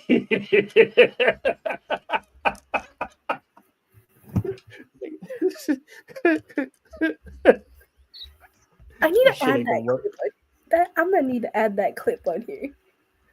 What 360? Oh no. Oh okay. No, not that one. Not the. Yeah, I know what you're talking about. But yeah, I mean, I was just showing. Meme. It was a custom jersey. I was just showing it off, like I was on my best behavior. Okay, best. Props to the guy. Listen, props to the guy that had to drag you to that, because man, I'd be standing there looking like a hater if I see somebody do a 360 turn and I'm holding the damn camera. Now we know what Adam felt like. Oh no, I wasn't holding the camera, so it didn't bother me. He was not holding the camera. You know what? There's more questions I need answers to, so I'm just going. Hey, yo, Nick. So how you been, dog? How's Nico? How's everything's going perfectly fine right now. We had pictures for everybody. The camera person was trash, by the way. Yes. Oh, for real? Yes. Yeah. Sorry, you didn't call Adam's cameraman? That's real. But I love the person that took me because, you know, I didn't want to go at first because I was, you know, a little tired, a little jet lagged. Lying. Cap. You were not that jet lagged for Dom. Cap. A little bit. I was really like, do I want to go? BS you would have gotten, the slander you would have gotten if you flew all the way over here and the man was in our city. The man was in our city. Oh, I would have hated myself. I would have hated myself after the fact. And shout out.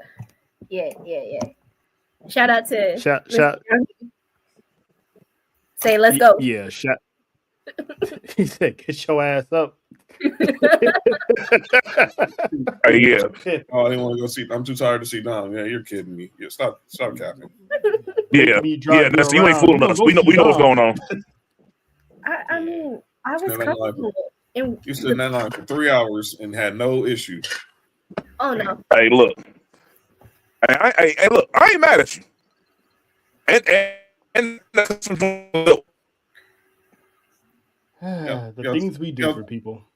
Time out, JT. We're not doing this right now. I mean, what we're talking about. Oh no! It was the only times before that. No! JT, hold up. JT, oh no! We're talking about when Nessa came to LA for Money in the Bank weekend. That Friday, Dominic Mysterio was doing a meet and greet at the Total Wines in Manhattan Beach. She claimed she was too tired to go. Well, I called Cap. We got there. It started at 3. We got there at 12. I mean, that jet lag is real, though, coming from Texas. It is. It was. Yeah, it is. I was comfortable. We got there at 12 o'clock. I had the lawn chair in the trunk of the car, and she was good for until we got to see Dom, and then went out. Then the rest of the day, then the Big Three took over the LBC. Shout out to the Big Three, you heard? Yes, sir. We took. Listen, that was the year of us, man. We way before that meet and greet. So you know. Yeah. Wait. What? Next time shit out here, we got. Next time y'all here, Nessa with some shit going on, I'm gonna roll up with y'all. Yes. I'll roll up with y'all next time for sure. Yeah. Hey man, you gotta roll. I don't think I was out here last time. I think I was still in Texas around that time. Mm-hmm. Yeah, you was. Yeah, so yeah, next time it's an event out here and you're out here, I'll for sure make sure I go to it. Facts. We're all going. JoJo says that a promise, Don't. Nick. Sir Nick. Yes, for sure. No, on the real, yeah, for sure. My Sally will be with me. If all, yeah, for sure. All y'all, yeah, no doubt about it. Oh yeah, For a listen, WWE thing, yeah, for sure. listen, the three of us was a problem in 2025, but listen, You add me to any equation, dog. It's they don't know what the hell gonna happen. listen. But to I got John's back on this one to address JT's slander accusations. These are not accusations. This is false accusations. And furthermore, they're not accusations if it's true. Hey, that and furthermore kills me every single time I see that fucking clip. And furthermore, that shit is funny as hell. tell them something, yo. Who's joining us? It's funny every single time, dog. I swear. He's like, Yeah, it's gonna be gone. It's gonna be up. Wait a minute. Excuse me? Oh. Well, like right now? Or like Nessa. in general? Nessa. Hey, man. No. No. I know we put the parental advisory on there, but still. Yeah, hey man, I'll tell you that furthermore, that shit is funny as fuck. And furthermore, hey, where is bro right now? He's still he's still on the contract with them. He just hasn't been used. Who's talking about? So he's still in AEW? Yeah, he just ain't used. Damn. He took That's to crazy. social media. Nick, He took the to next social media event last year and said he was gonna okay. be in Vegas. Oh yeah, I'll pull up for that one too. JT said like he's still waiting for him to get cleared. Yeah, man, you definitely gotta go to what do they call Legion Stadium? The Death Star. You gotta go to the Death Star, Nick. Oh yeah, for sure. You know what I'm saying? Because listen, me and John drove by there. Oh, that stadium looks. I did a tour before it got beautiful. fully built. I mean, it ain't SoFi, but that shit's beautiful. So far, let's see. Hey, SoFi is good, man. No. Fuck them. My team ain't won shit in SoFi. Fuck them. Hey, look, I lost a Super Bowl. Baker had a good night. SoFi. Fuck SoFi. SoFi, bad luck for me. I know Baker Mayfield had a good night that night. Come on, Trail. That was hate. My bad. Yeah, my fault. That was pretty sad. Kind of did. That was sad. That was it's all good, dog. It was, but it was kind of justified at the same time. That was terrible. But anyways.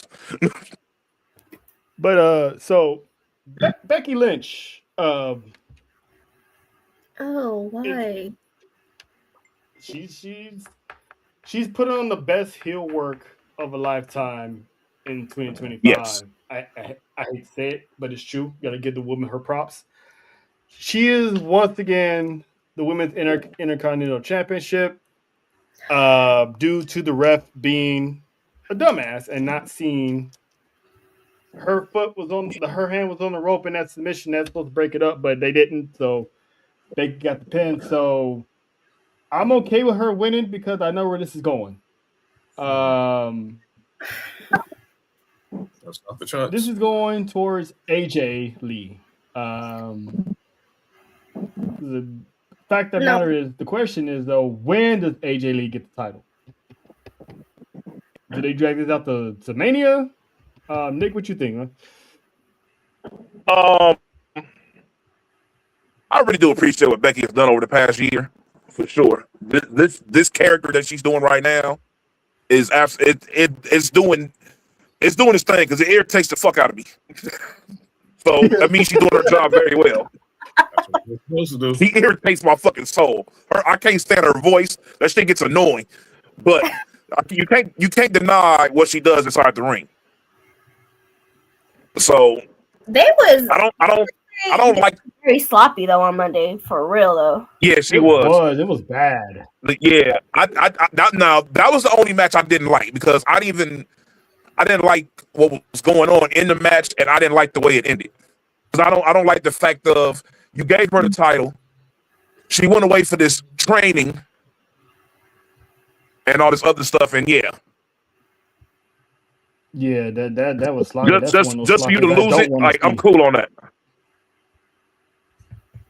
Yeah, that match was so sloppy. That's like one of those sloppies I don't want to see. You know something, Trail? That is crazy. But it's facts though. What? I'm not touching that. It's true. I'm not touching that. I wouldn't either.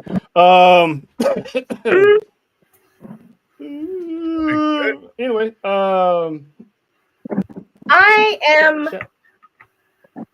I see where they're going, the outcome or whatever, because that means we get AJ to finally, come back from whatever she's doing. But I would have rather seen Maxine keep the belt and Natty take it from her. That's what I did. That's exactly what I wanted. I feel like that's what they should have did. Oh yeah, I absolutely agree. That's what I thought was going to happen. To be honest with you, so now does Natty show up and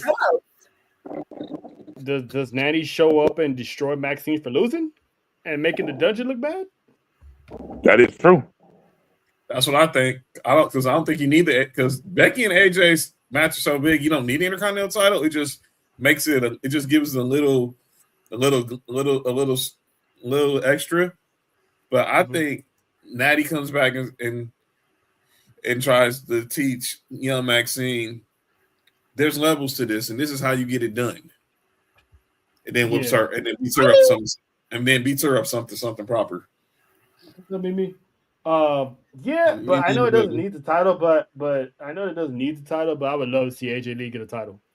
I agree. No, and I've been saying I was here for that, and I would have rather, if that's what they were gonna do, I would have rather AJ took the belt from Becky first. You know what I mean? Mm-hmm. Because here's how I see it. I don't know how much he would have got put into it, but still, you have AJ beat Becky. Brandon, what are we doing here? Big time Bex versus AJ. Yeah, I see AJ beating Becky, and then let's say like SummerSlam, I can see Roxanne beating AJ. Mm-hmm. And give Roxanne her first championship. Because by then, the whole Judgment Day thing should already played out already. What was said earlier on the Humble Roses, Dallas was saying that it's going to be AJ taking it from Becky. Mm-hmm. And Bayley's going to take it from AJ. So I feel like that works into what you just said because that means Roxanne. And then Roxanne takes it from Bayley because they still have the unfinished business with that storyline that they never finished. Please, that makes sense. Why? I loved that storyline. Like those are my girls right there. If it comes down to that, then it's worth the wait for that full circle. And I'm okay. Moment. I guess I'm okay with it. If it happens. I just feel like that was the opportunity for them to actually do something with Natty. Yeah. Especially the way they were doing her promos. Like, I just yeah. I can't feel the frustration. Hey, like wait. Wait. That's crazy. Got no evidence on that. But anyway, people are just weird. Um, Mm-hmm. but anyway, so you got the same thing I got. Let's Listen, talk it's about like something else. not yeah, because Not, you barking not, up the wrong tree. We yep. already had this Wrong conversation 2 one. weeks ago about kids being off limits. But anyway, Wrong um, ones. Okay. but yeah, I would love to see. I mean, as long as the Intercontinental Championship lands in the lap or the waist of a Latina, I'm all for it. Whether it's Pam or Roxanne or AJ. Listen, I'm envious and jealous of that women's Intercontinental Championship. Um, but that's another thing about the women's division too, because you still add Natty whenever she shows up. What role is she's gonna play in that division? Um, is she gonna go for the Intercontinental Championship after she's done mopping the floor with Maxine? Is she finally gonna go for the heavyweight championship? Because let's face it, Bloodsport Natty, she needs to be in some title matches, like I think world the championship way that title. they're taking Natty, I feel like if they're gonna give her a title at this point, it's not gonna be a WWE title. Nope. I mean, it'd I be cool. feel like they're gonna give her Listen, they give the her the world heavyweight championship. Reina title. I feel like that's the route they're going because she's been seen more on AAA than she has on Raw. Mm-hmm. And she can show up to Raw with that championship, like Dominic does. Yep. So that gets the TV that gives the title some TV shine. But and then you got Liv and Roxanne. I still think Liv is plotting. She she is. she's she's gonna use Roxanne to get that wedge between her and Raquel. So this is That's basically exactly what she's she's doing. systematically gonna tear down the Judgment Day. She's pretty much, if you've noticed, she's very much playing that sister role where anytime Raquel kind of tries to call her out, she's like, oh, no, like I just, because we need to know the plan as a family, blah, blah, blah, right? Because even Roxanne kind of called her out on it. You didn't tell us what you were doing. Why are you out here? Like, what are you, like that? And this is the fact that Roxanne got close with Raquel. Something happened there between her and Liv that we're not going to find out till probably later. And now she is going to take Roxanne, win the titles, let Raquel do what she needs to do to win that women's championship and take it from Raquel. So something happened to where there'd be a reason why Liv's turning on Raquel that we'll find out pretty soon. And when she does, she's definitely gonna be. Yeah.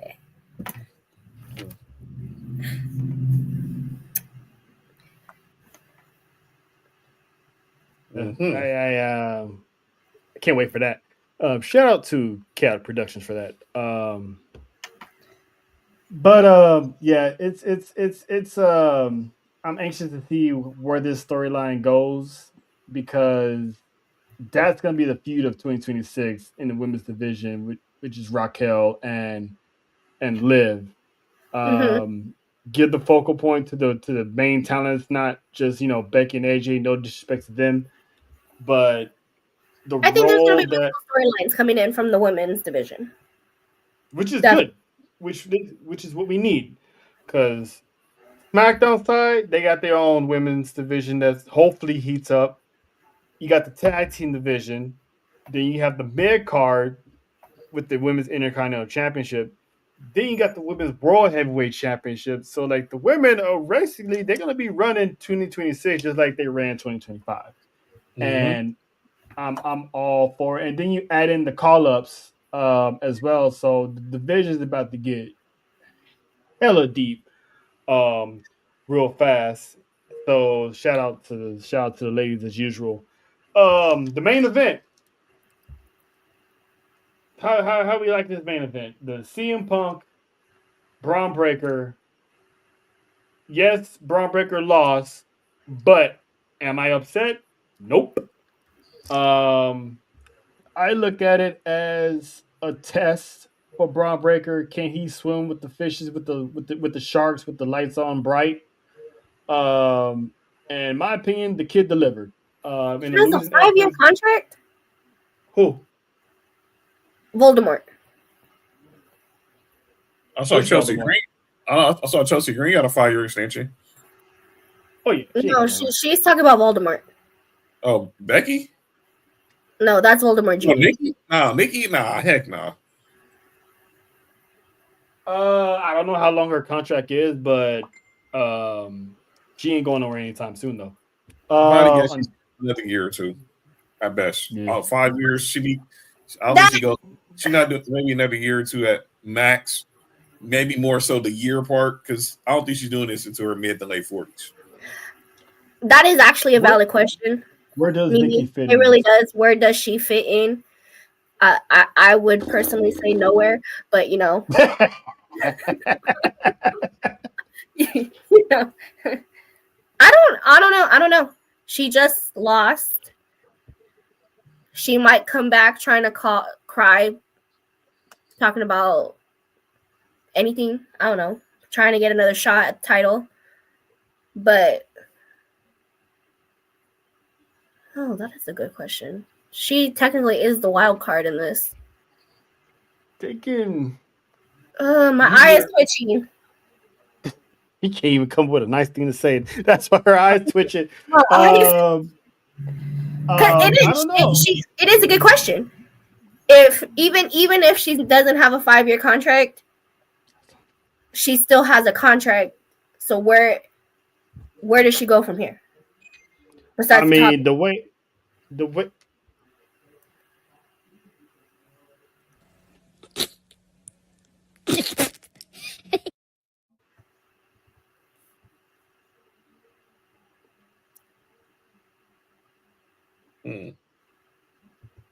Nope.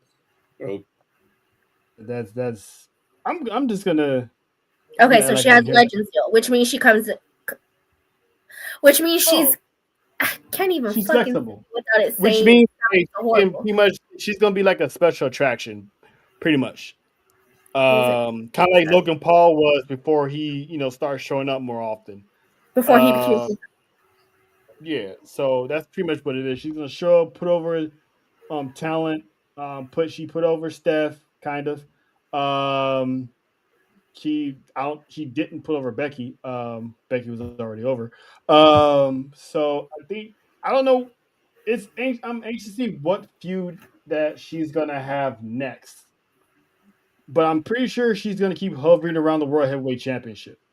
I'm not gonna lie. And again, my eye is twitching just thinking about it. But I feel like they gonna run that shit back with her and Liv because it didn't get to actually be properly done because Liv got hurt. I don't know how, I don't know why, but I feel like that's something they might do just because we didn't really get to get it. True. Oh my god, my eye is twitching. I'm not even playing with y'all. Listen, you were fine the entire episode, but when we gotta talk about Nikki, that eye was like, my shit is twitching. John, what do you think WWE should do with Nikki Bella? Because now that we got confirmation she's on the Legends deal, I mean, she's not gonna be around all the time, but she's still gonna be around in some degree. Keep her a heel. You don't have to have her on every week. Put her in a position to get some faces over. Maybe throw her bone, win once or twice, but Mimi, put her more in a case where she's put more of the baby faces over. Mimi just brought up a good point. She can still run that back with Raquel because remember Raquel long dotted her right into that. So here's how that connection kind of. That's why I was like, hold on, wait. If they do run that shit back with her and Liv, maybe that's how they do it, where she'd be like, "Oh, I'll take care of this for you, sister." However she fucking calls it. You know what I mean? Sister. Yeah. Sister. So like, I'll take care of her sister. Like, you know what I mean? Like something like that. Like, I don't know. Maybe. I mean, because she's Maybe it's always just going to be 'cause I hovering want around the to World Heavyweight her give. Championship. I hate to say it. She's going to be hovering around that title. Maybe I Makes you just want wonder. Liv to give her an oblivion again. Hey, She will. That could just be it. Listen, I'm not going to be mad at it. Or a Tahana bomb. She's long overdue for a Tahana bomb. 2 of them, please. But yeah, she's going to be hovering around. It makes you wonder in 2026, will Nikki Bella win? Will Nikki Bella win some gold in 2026? You know what? I'm gonna ask John because I know where Nessa's gonna go with this because I don't think so. she's doing that grumpy noise. I'll be shocked if she does. You know, if it is, it'll be very transitional. Yeah, I mean, it could be the IC title. It could be women's world title. It's definitely not gonna be the WWE championship. Okay, so ew, like it hurts to come out of my throat right now. Okay, if she wins a title, never mind. Shut up, Trell. If she wins a title, I feel like they're gonna maybe run it to where she goes after AJ. JT. So for the IC title. Yes, because of the feud that they used to have, right? Yeah. Oh my god. Yeah. That goes way back to the infamous pipe bomb. It just the taste in my mouth right now, like. Yes, I'm being super dramatic, and I don't give a fuck. Oh yeah, it's second nature now. We don't even pay it no mind.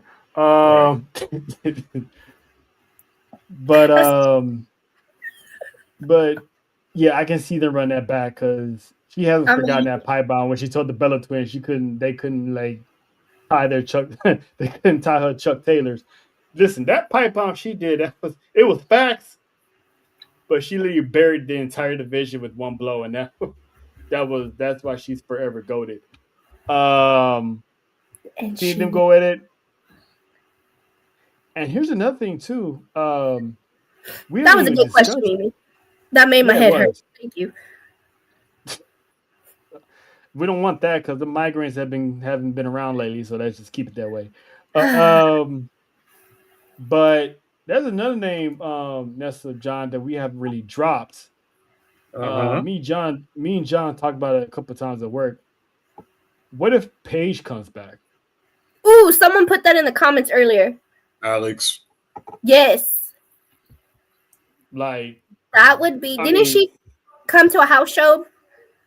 She was at an indie show. Recently? She was at an indie show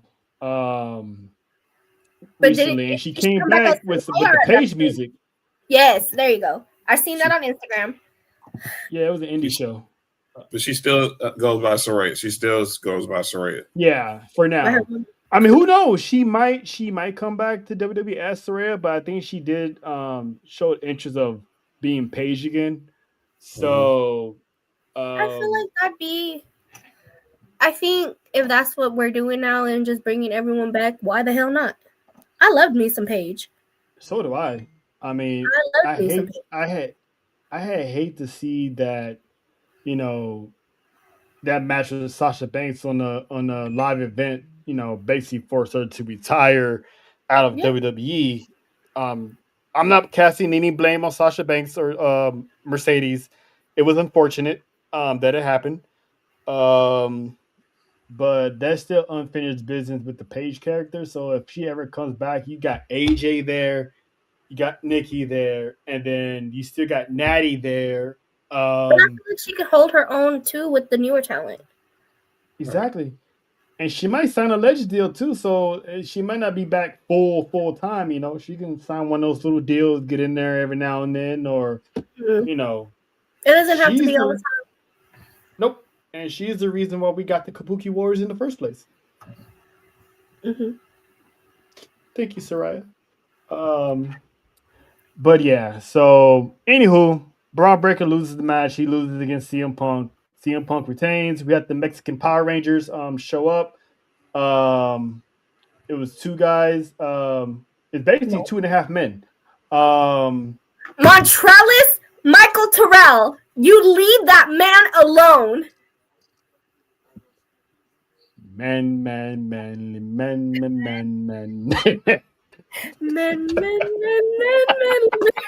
I did not expect the thing from 2.5 Men to be sung on this show in 2020. Stop doing Rey Mysterio like that. Like he's that little boy. Like he's that little boy, dude. Come on, man. That little boy was probably older than when he looked anyway. Hey, listen, man. Hey, listen. He got tossed around. Listen, Panther showed up, hit a move. Panther showed up, hit a move. It was successful. Dragon Lee showed up, hit a move. It was successful. This little Johnny, that dude got caught. The dude is like 50 years old. I mean, come on, man. It's like Isaiah jumping up and Nesta just catches him. Well, he is like 5,800 years old, dude. Oh, age has been good. Age is funny. Really, babe? 5,800. And they say I'm disrespectful. They say I'm disrespectful. But I'm the disrespectful one. Okay. You called him a child. I mean, you called him a child. You done called him a minor. What else have you called him? You basically said he was 58. Hispanic version of Webster. Yeah, you did. That was John that said that. Said he called him Gary. He called him Gary Coleman. That was you that said that again. I need to run all this tape back. You ain't fooling nobody. You're not fooling nobody, John A. Watson. You're not gonna make them jokes off of my name and make it seem like I said it. Dude, you basically called the dude the Hispanic mini me. What are you saying? I feel like that one was me though. The both of you. Both of you. But you called him a whole minor. You said someone come get their child. Like, what are we doing? You said call Child Family Services. Listen, man, that little kid jumped over the guardrail. They ain't supposed to be doing that. Listen, but all jokes aside, though, they tried to have their little what if Liv wins the Rumble, wins the wrestling. I don't think she's winning the Rumble. I feel like she's gonna win Chamber. Liv could win the Rumble, though. I mean, it was a moment. It was a moment, and it happened. It happened, and I apologize. I was gonna call him Speedy Gonzalez. You know. Now, see, I didn't even call to do the animal. Wait. Vanessa is Mexican. So, if anything, this should be okay because it came from her. Even though the camera isn't showing that she's Mexican, we all know that she's Mexican. Look it, people. For the people that are watching, I am really not this white, okay? It's the stupid light from my camera.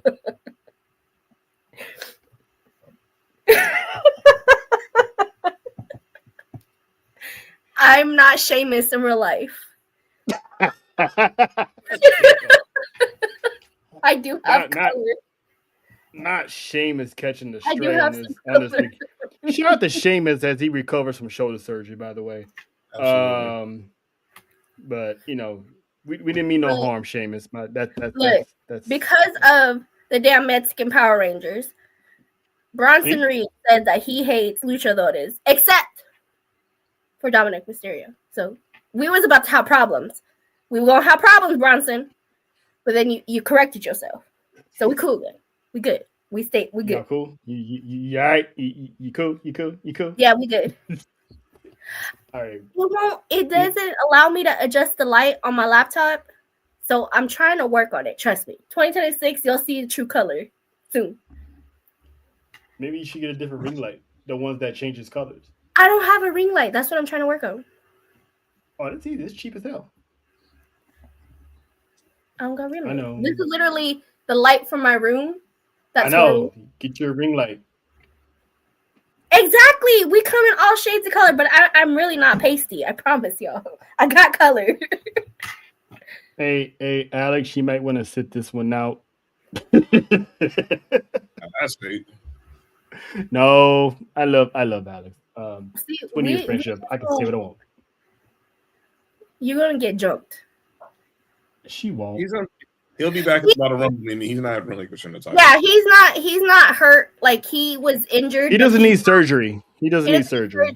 It's his bad shoulder. It's the shoulder that he had injured 2 years ago. Though he was walking around with a sling. I get you need the rest. I truly do. But I would have really loved to see you on my screen. Okay, I get it. Take the rest. Come back. Look I was a little sad. I was a little sad that I did not get to see my man on my screen.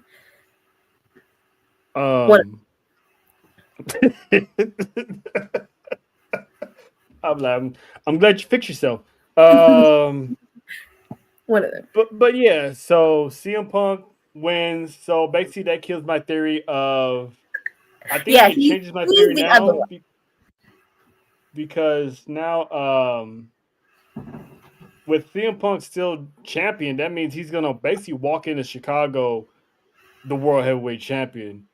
Yes. So does this change Roman winning the Royal Rumble to Roman winning the Chamber? Or does Roman still wins the Royal Rumble and still goes after announcer CM Punk? I still think Rumble. I still think Roman. I feel like Rumble is a bigger win for Roman than Chamber. He's got one already. He's already got one Rumble. He's got one under his belt already with 2015. And this one the fans will love though. God, he never will live that one down. Jesus Christ, no. that was a tough watch. That was a rough watch. It really was. Not even his cousin could save him. Rock couldn't save him. Even the promo after the show, The Rock couldn't save him. It's the receiver smell with The Rock and Roman. I makes it rains, and it still didn't. And he still couldn't get Roman over. And it's like, but 11 years later, it's in the Kingdom of Saudi. I think Roman gets his moment. He'll join the Knights of other legends who won multiple Royal Rumbles. Boston. Cena, Triple H. Yes, Cena, Triple H. Yeah, I agree, JT. But I think, I don't feel like it definitely Chamber is not as big of a stage as we should call it for Roman. So I feel like Roman, yeah, for Roman. So I think it's gonna be Rumble, and Rumble's in Saudi. It's in a couple weeks. Yep, in a couple weeks. Shit. 3 weeks from Saturday. You're right. 3 weeks from Saturday. In a couple weeks. So and Roman has not been cited yet, so he's on his way. He's gonna make his appearance because I'm assuming he's gonna make his appearance in Europe. So be on the lookout Monday for the Tribal Chief in Belgium. They're gonna be, but because they're out of the States. Braun Breaker, Braun Breaker basically showed that he's ready for the main event.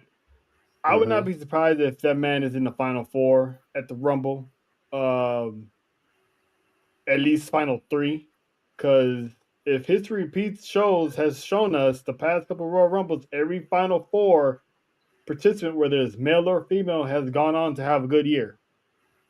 So there's gonna be. I can see, depending on when and where they have Money in the Bank, they're still gonna have it in the summer, right? In New Orleans, right? Yes, that first weekend in September. I think I have a theory of how this should play out.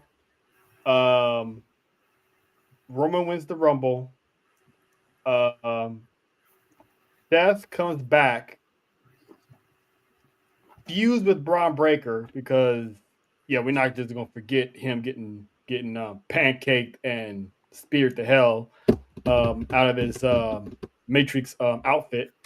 Have those feud. When Braun Breaker's done with that, have Braun Breaker win Money in the Bank. Then you have Roman Reigns and Seth Rollins at SummerSlam. Roman Reigns finally beats Seth Rollins one-on-one for the first time in his career. Then you have Braun Breaker cash in on Roman Reigns. Mm. And then from 2026 into 2027 is going to be the year of Braun Breaker as World Heavyweight Champion.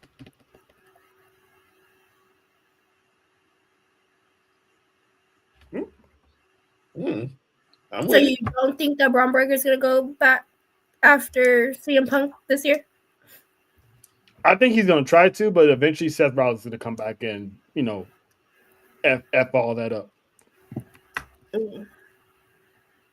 So I think it's going to be worth the wait. They're going to keep Braun away from the championship. And then when he finally wins it, I think he should be Money in the Bank, because imagine you win your match and you hear the siren. That means your doom is coming. That means your doom is coming your way. Your insides are about to be fucked out. Yep. So, but yeah, and that's how. Other than that, there was really no Roman Reigns return. Usos didn't get involved. They just put the tag team on notice. So nothing big happened at the end of Monday Night Raw. Basically, CM Punk won clean to usher in the new year.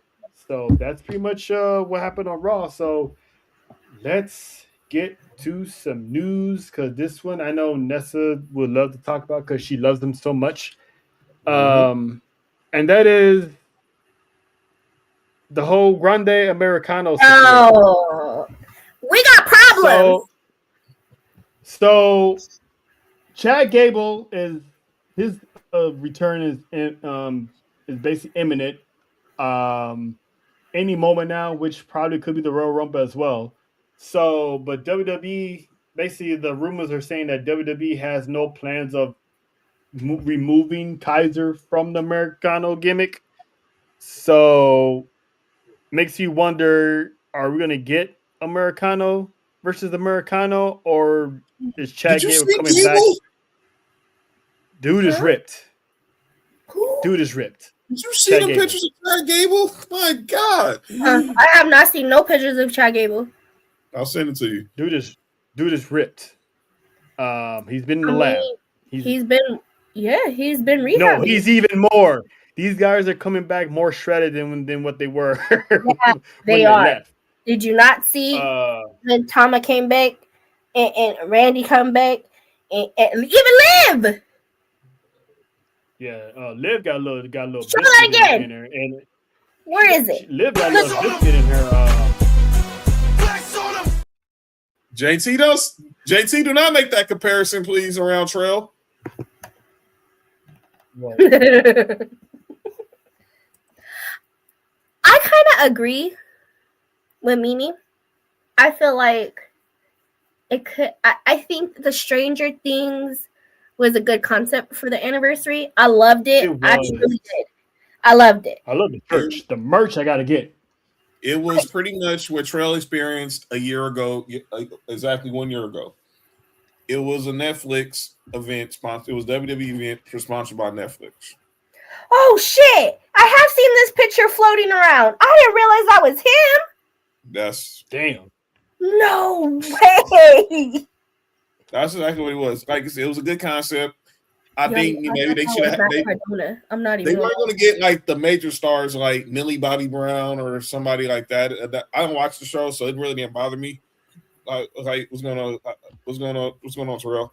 And I was saying, Terrell in the building. Yeah, so I get that's crazy. Wow.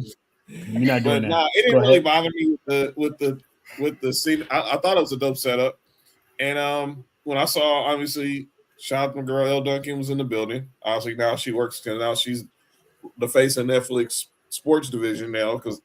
But it was just a cross promotion. Now I think once Monday when they start the UK tour, obviously the tour actually starts Friday. Everything's gonna be back to normal.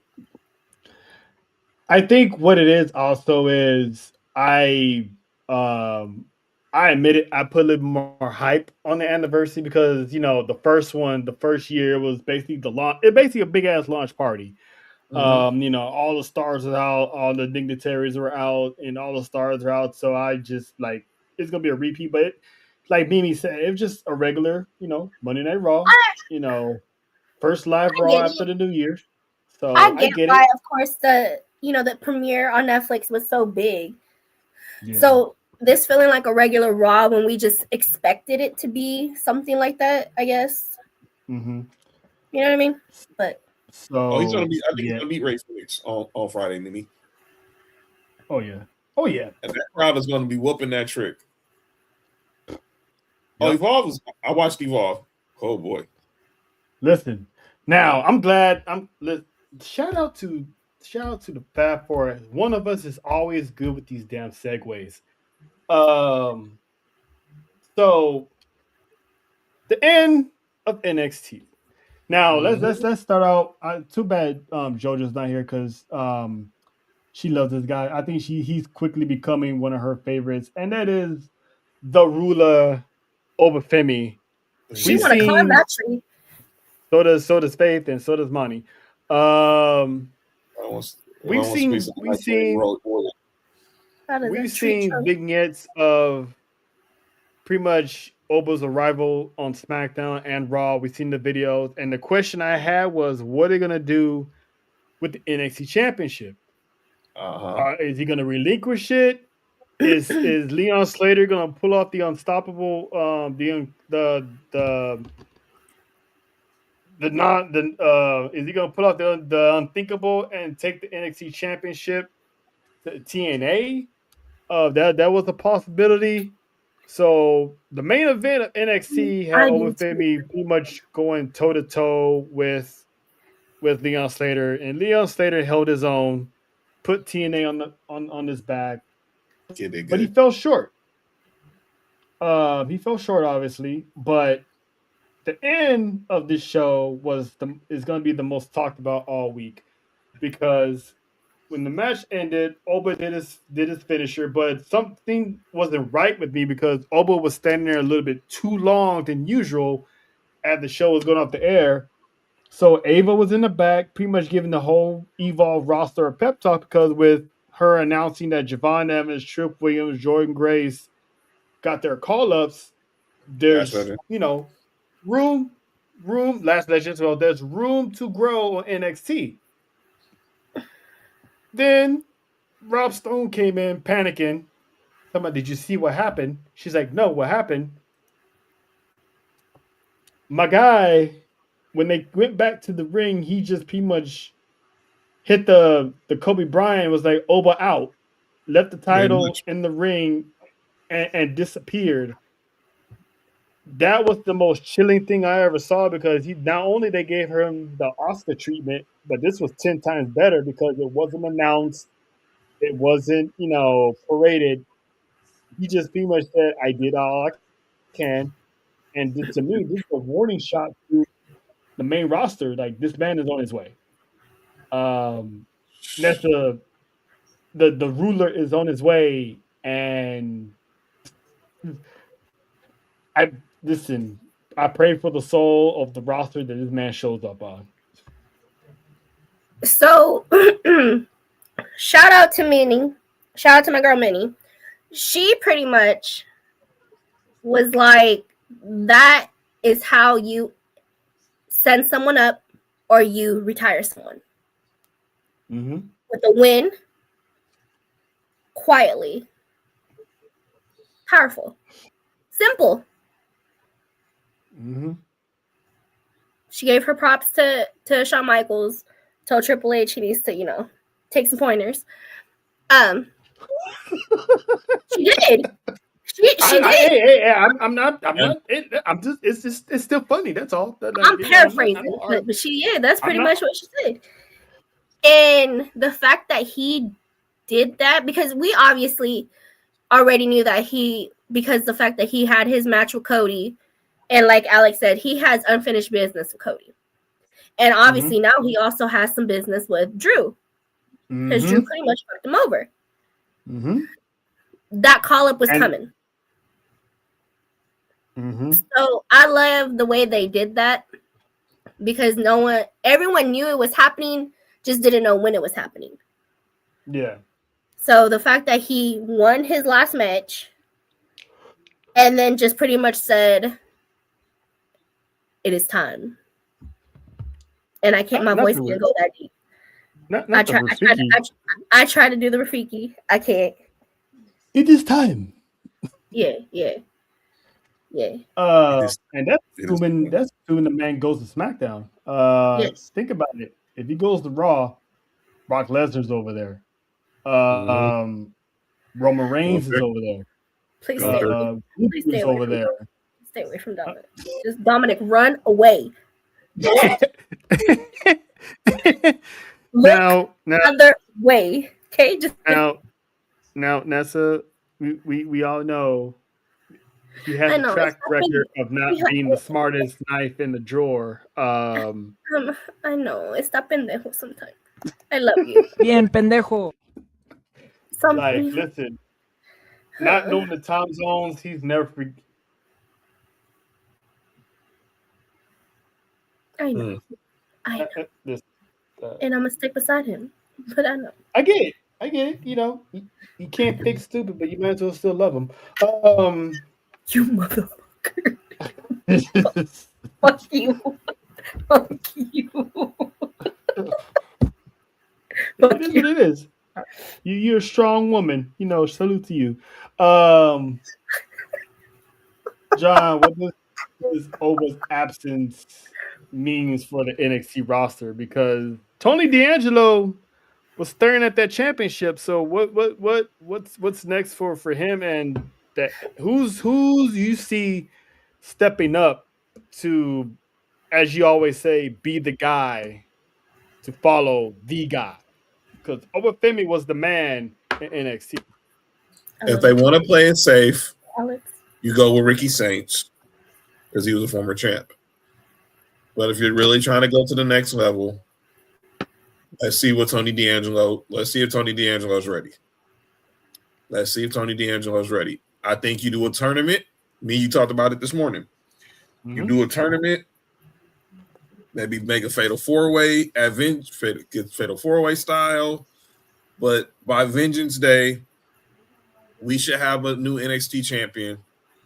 And heading into Stand and Deliver in Vegas, that person will be the person I think who takes on Tony D'Angelo. I don't think Tony D'Angelo gets it at Vengeance Day. I think he gets, if you want to give him the moment, give him Stand and Deliver. We was there, how things ended with the D'Angelo family, literally in that same building, which is probably going to be T-Mobile.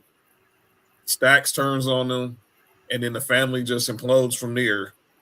This would be the moment to give the former Don of basically a full circle moment. I would have a tournament, or set up a fatal four-way and have the winner be crowned at Vengeance Day, and then whoever's the champ, they go into Stand and Deliver and take on Tony D'Angelo. I would agree of having Tony win at Stand and Deliver if Oba was still there. Okay. Because that's how I had it. I thought that Oba would carry it all the way to Stand and Deliver, have Tony D'Angelo finally dethrone Obafemi again. He goes up to the Raw SmackDown after Mania. Yeah. But Oba's gone, so that's pretty much an open playing field. Right. You're right. Yeah, you're right. Doesn't have the same pizzazz.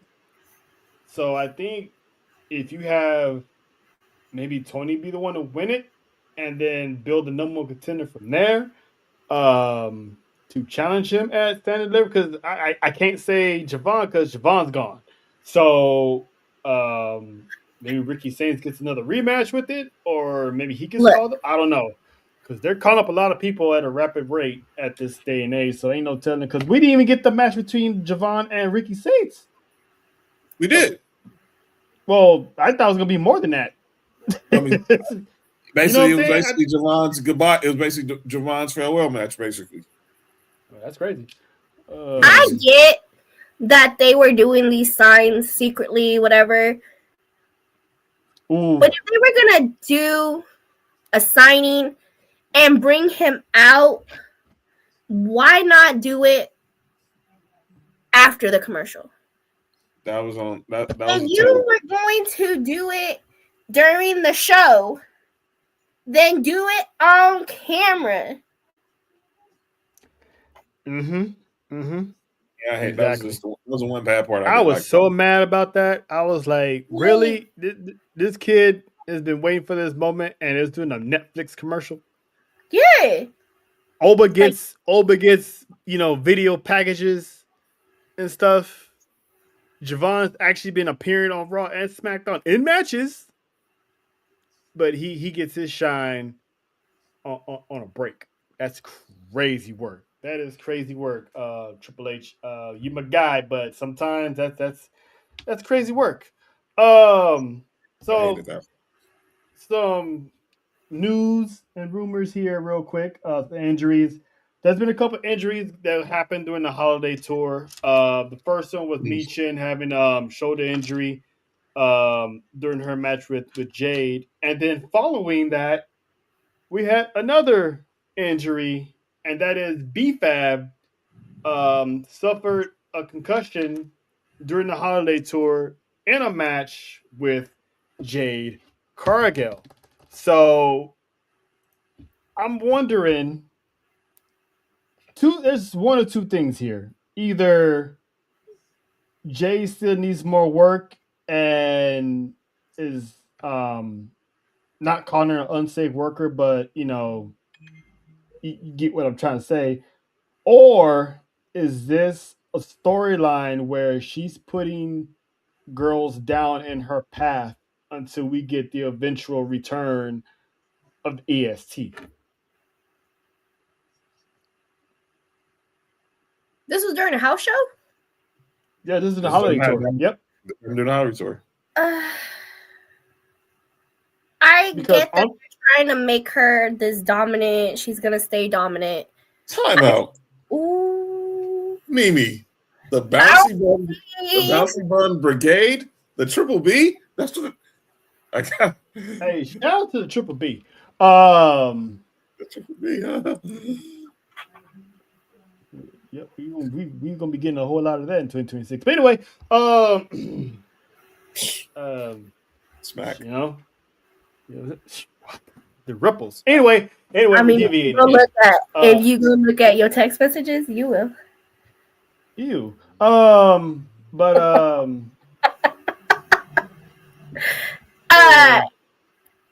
again, I see that they're trying to.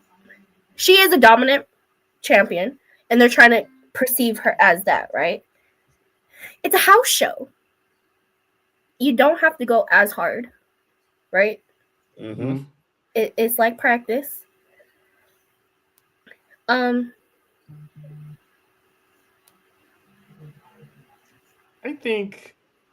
do think that a part of me is thinking this is a storyline, because when Michin got hurt, she admitted that on air on SmackDown. That yep, I put her down. So I'm like, oh, okay. Are we hiding this in storyline, or is this actually the storyline? So I can't wait till Bianca's finger gets better, because you tear ligaments like that's not an easy fix. Look, when we need to find out. Me and Nessa need to find out some things when she come by. We ain't forgot. I don't think I can get any closer to this fucking camera. We need to find out some things, because we ain't forget. We got questions. And with Jade as champion, hopefully we get the answers. So, John, your opinion, do you think this is like a work, or this is just pretty much just a mere coincidence that these girls are getting injured in a match with Jade Cargill? Well, this is the fact that we are finna have, good night, Mimi. The fact that we're about to have Unreal debut in the next couple of weeks, and Seth Rollins is talking about the whole rules of the century. it could be a work. And the simple fact that we saw B-Fab at the Netflix house promoting the Raw Netflix with Damian Priest on Friday, and I get concussions have their people respond to concussions differently. So I know that. So I understand that. But she looked like she was in good in good spaces with me. As far as with me, Chin, she was in a good place mentally, like physically. She didn't look like she was suffering any symptoms or she had no shades on. She had no shades on, and she was doing her thing. She was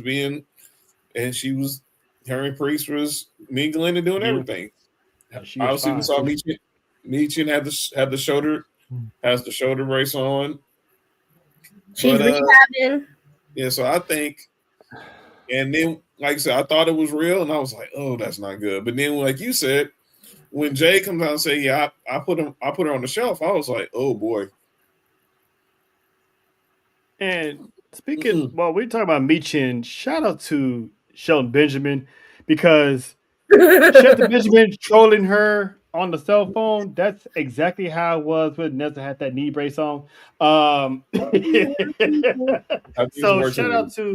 shout out to the big brothers that look after their little sister by making fun of them, make them feel good, make them laugh, get their mind off of BS. So that's what we do. So yeah, shout to Shelton. I love those two dynamic, man. Like they go way back. They make me laugh for real. Yeah, that's that bond that I'm fortunate to have with two Tejanas in the Fab Four. So I know exactly how that is, and it's a dope thing. But so hopefully B-Fab is back because I think B-Fab was doing all of the holiday tour with Jay until that happened, and then Bailey had to finish it out. So I think they're setting B-Fab up for maybe a championship match with Jay Cargill, which would be dope for B-Fab because one, she gets that shine, and two is she gets that exposure and all that. So hopefully that's the plan. Obviously, B-Fab's not winning. They got bigger fish to fry because another light-skinned woman from Knoxville, Tennessee, should be making a return and win in Vegas, hopefully. If she beats Jade, it's either going to be it's gonna be a Maxine Dupree moment. She beats Jade. I'm just saying. Yeah. Either it was meant to happen, or someone somewhere fucked up, or someone's not ready to come back yet. I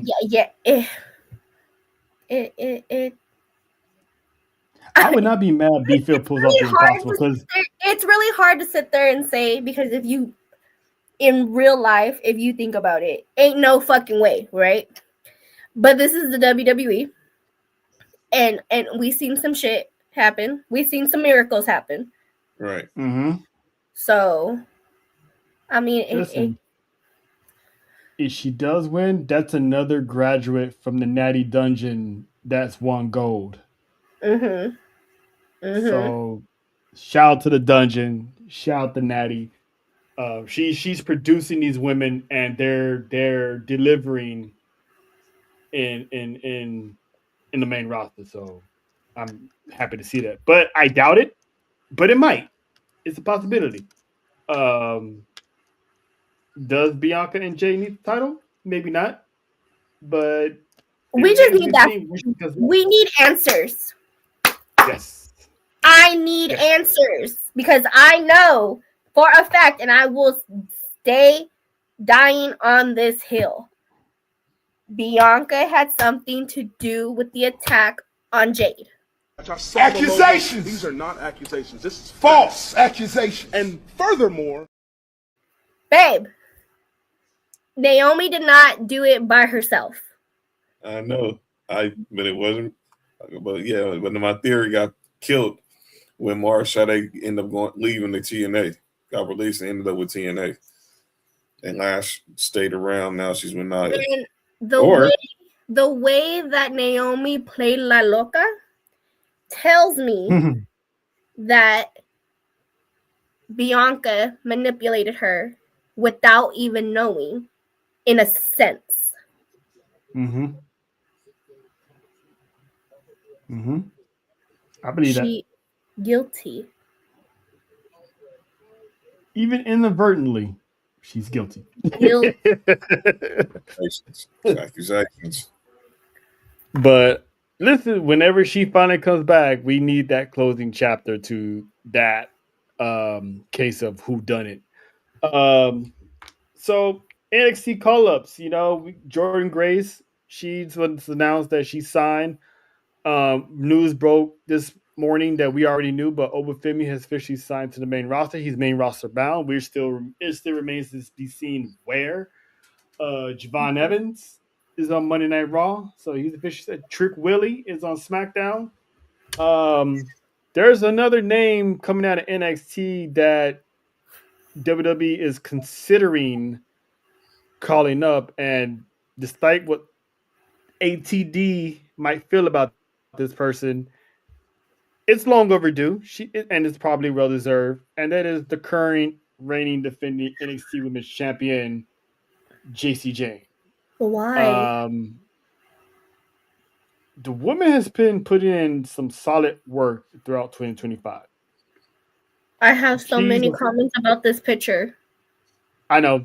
But Yeah, I'm gonna mute myself right now. But she's currently the 2-time NXT champion, former TNA Knockouts champion. The woman has pretty much built herself a resume. She would add to the women's division, especially on Monday Night Raw. Because SmackDown's fully loaded right now. Mm-hmm. It's fully loaded. Put it on Raw, have her in the Intercontinental title picture. The woman is ready. Not everybody likes her, but her in-ring work has improved tremendously. The woman is ready for a call-up. She's been there way too long. She earned her stripes if they do call her up. John, you're what do you think about? Well, go ahead, Nessa. My dog just rolled his eyes at you. Like he just went. Look, man. That's hate. Even the dogs hating on JC Jane. Come on now, let's stop this. Okay. Here's the deal. I know, and look, me and Trell, me and Trell feel like we've been on this island ever since she won the NXT Women's title. But let me be clear. I know she's not. She's look. I'm gonna say she's a Scottie Pippen. She's a Pau Gasol. She's Chris Bosh. She's a second. Meaning she's a psych. Meaning she's really. I know she's being the face of the squad, but we all know she's better. She's better served as the bridesmaid, as a right hand woman. You know what I'm saying? That didn't sound right. That didn't sound right. Wow. Bridesmaid. Shout out to the right hand women's of the world. We love y'all. We appreciate y'all. Tug away. She probably is a good right hand woman, but she's definitely a sidekick. She's like you said, a bridesmaid. But she would add depth to the roster, especially in the mid card division. She's not going to be an NXT lifer. Let's just be clear. She's at a certain point, at a certain age where, and you see what's going on in NXT. She's going to outage a lot of people, so it's going to be about time for her, kind of like Candice LeRae, Johnny Gargano. She's super senior. You're gonna have to move up. Everyone loves you in NXT, but it's time to go. And eventually we'll have to say the same thing about Fallon Henley too. But so I have no problem with her going to the main roster. I wasn't shocked she retained the title last night against Kendall Gray, but man, I gotta give Kendall Gray props because she came close. She came close.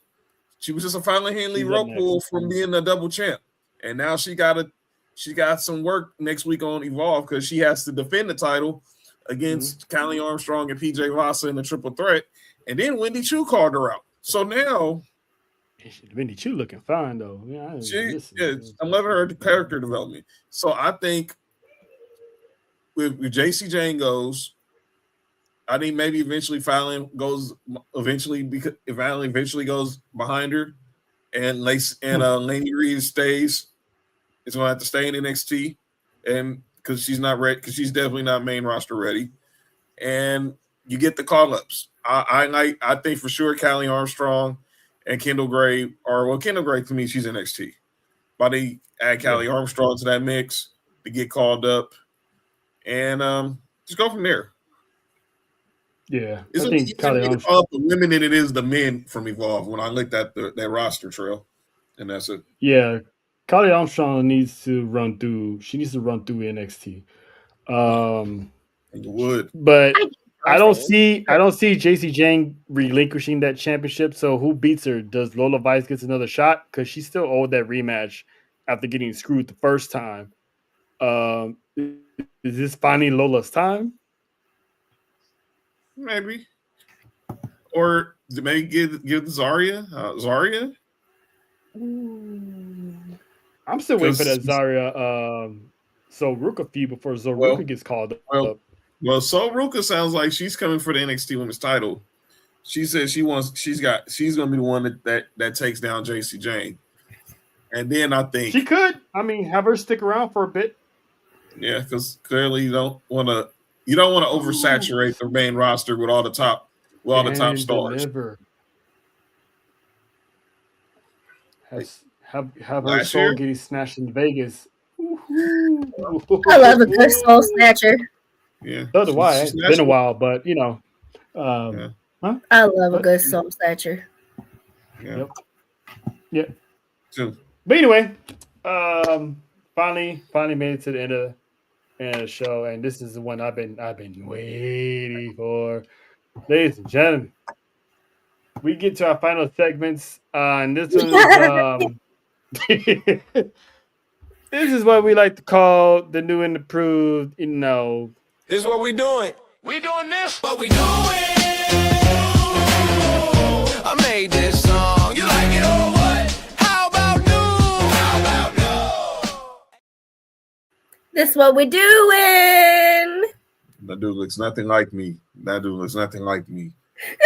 I can see myself making those faces though. That dude looks nothing like me though. You know what I'm saying? How about no? No, exactly. Yeah. That's definitely AI. That's definitely AI. That was the best thing I've ever seen. That was Timu Watson right there. Yeah, okay. Watson. Oh. But I'm gonna repeat it earlier because Nessa beat me to it earlier. Triple H. Having Javon Evans sign his contract in a commercial while everyone doesn't have a VPN. It is what we're doing, man, because even Jordan Grace had her face on TV when she was announced of being part of the SmackDown roster. So you're just gonna have this man just sign, do the finger point of doom behind closed doors. It's like, come on, man. His mama could have been watching. I'm pretty sure his mama was watching. She was. She actually posted about it. She would. You don't think you would love this? She wouldn't want to see her son. Full Moon. You don't want to see her son. Get that contract or some live on TV in front of everybody because everybody loves Javon Evans. Mm-hmm. We love the bouncy. So do I. We got robbed of that opportunity. So Triple H is what we really doing, sir? Anybody else I got for this is what we're doing? Nope, I don't because Nikki wasn't around. So cool. Nessa? Really? That's what we doing? I think she wasn't around, so I can't put it on the list. I twitch some more. Sorry. I feel like I had one, and then I don't remember. Okay. Well, whoever that person was, you're welcome. That you got. I guess again, we talked about this earlier, and I see what y'all are talking about, but I'm still not with it because I feel like Maxine should have still kept her title. Oh, You know what? I'm calling out the ref. Kayfabe, this is what we're doing. Like, ref, seriously, you didn't see Becky Lynch's hand on the rope to break that ankle lock? Like, bro, You she was supposed to have, literally. as a former referee, you have to make sure you see everything. Okay? Angles. See, at Angles. first, because John said no, he didn't see it. I'm like, cool. When I saw the replay, she is right in his peripheral. Like, all you had to do was look up, and she was right there. Like, Again, we come on, talked about ref. this earlier. I get it. I see sort of the vision. I see it. I just feel like she was doing really good with the title. Yeah. And That I liked her with the title. I did. that's why I call it the kayfabe is what we're doing, because I'm just trolling, but seriously, ref, come on now, we saw it, you saw it. Listen, it is what it is. John, who you got for this is what we doing, sir? But this is what we're doing as well. I'm gonna call it, this is what I hope we're not doing for 2026.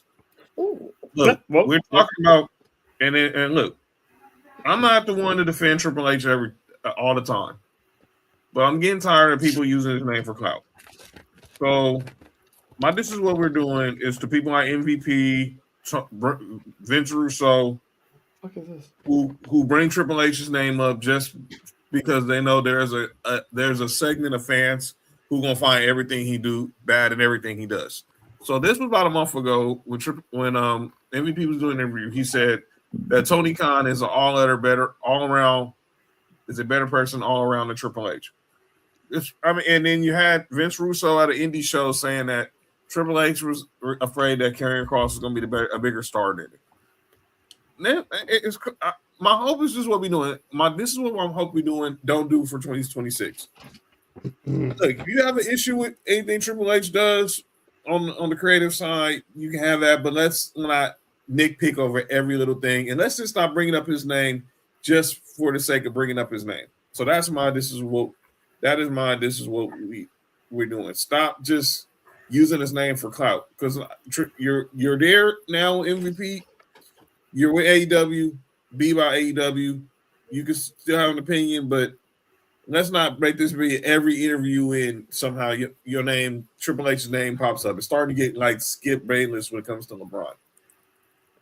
Yeah. He likes to taste the Triple H. Hey.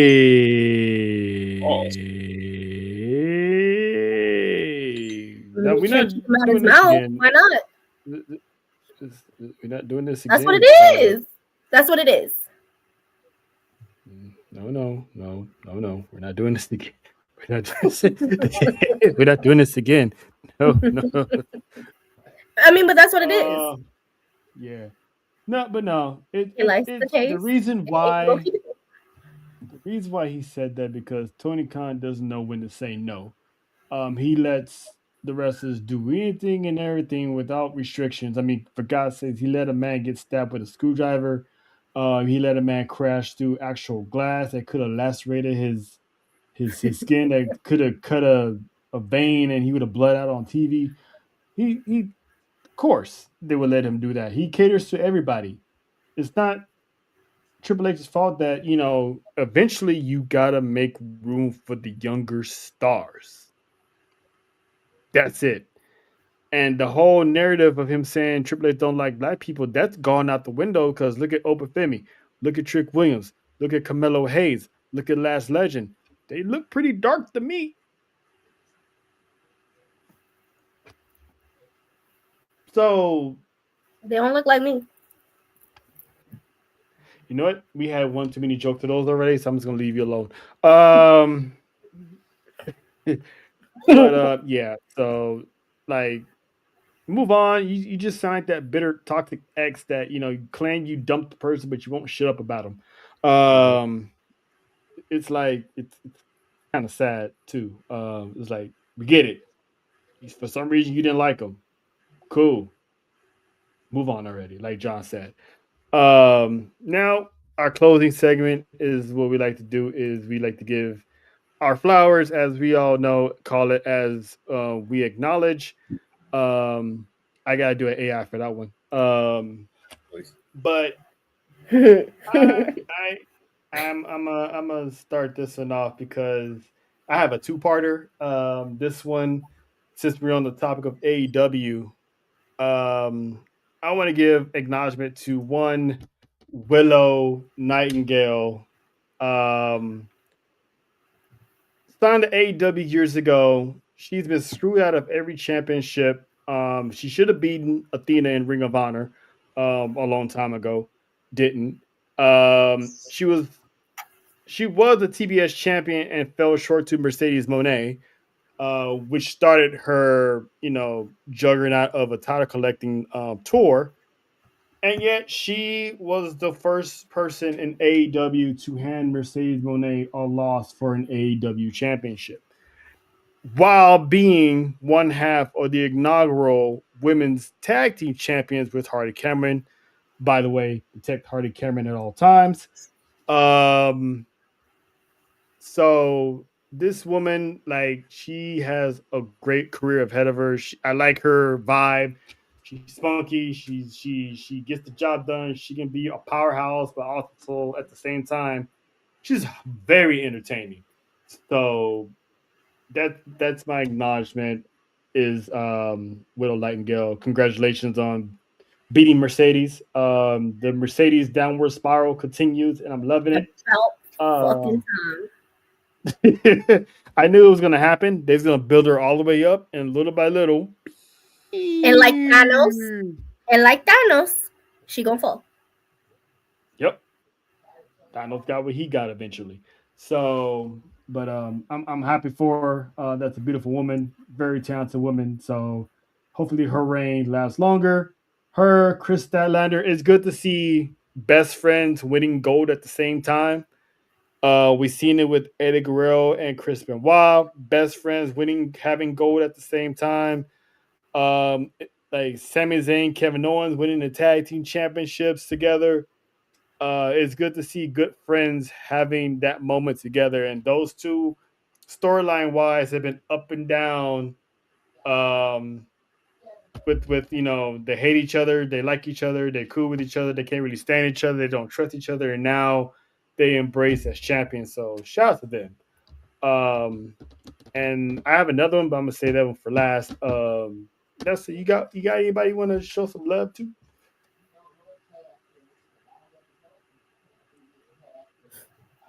Yes, I do. You guys. Oh, that's what we do. Yes. Well, besides being nice people. Yeah. I mean, really though. I don't know. I don't know about all that. Thank you guys for Monday.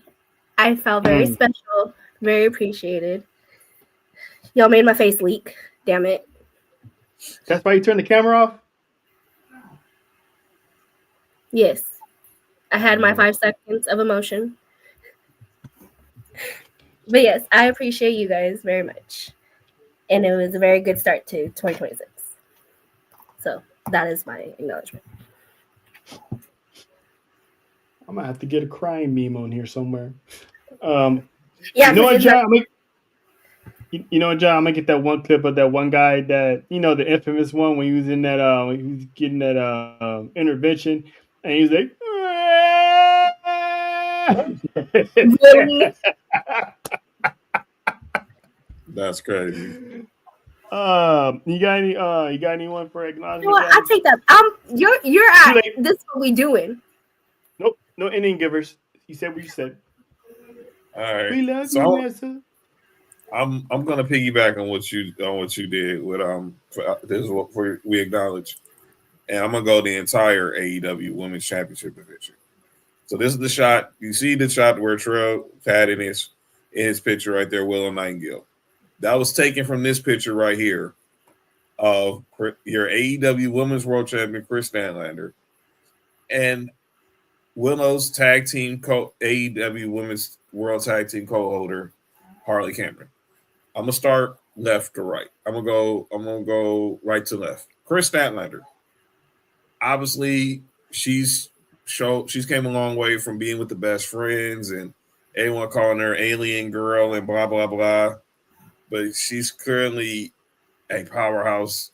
She had the 2 knee injuries that derailed her career, but she ended up being the one that beat Jade Cargill, and then was Jade Cargill's last match in AEW. And she has really worked hard. She became obviously the heel. She had the heel run where her and Willow were going against each other.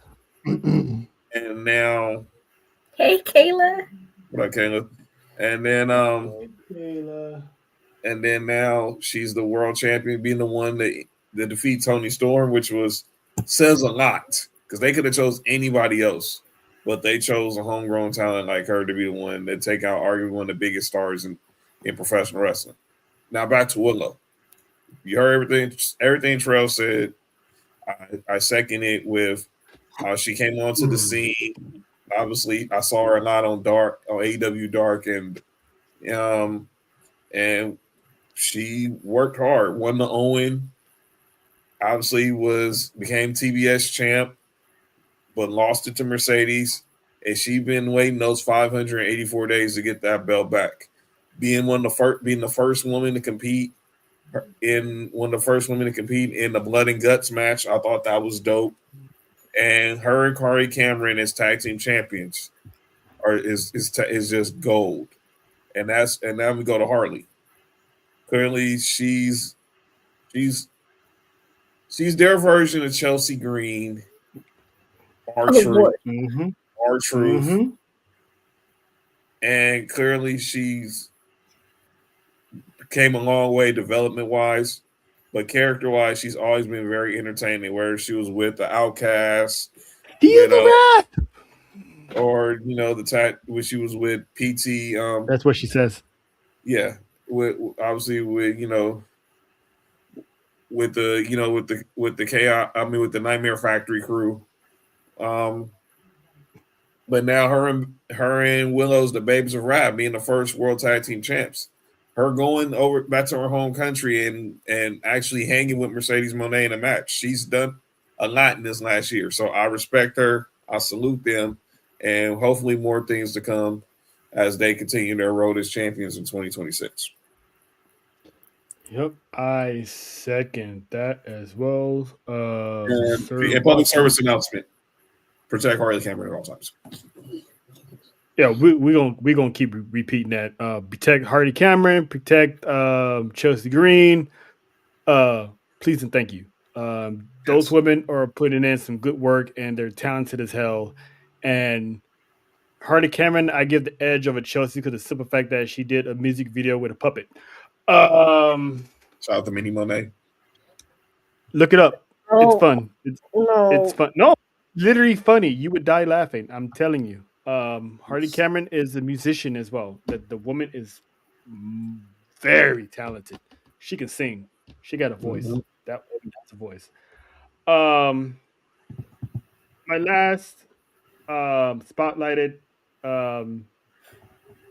acknowledgement. This is something that me, John, Nessa, we've all been saying for the entire year when it comes down to whether or not Jey Uso is a bona fide star.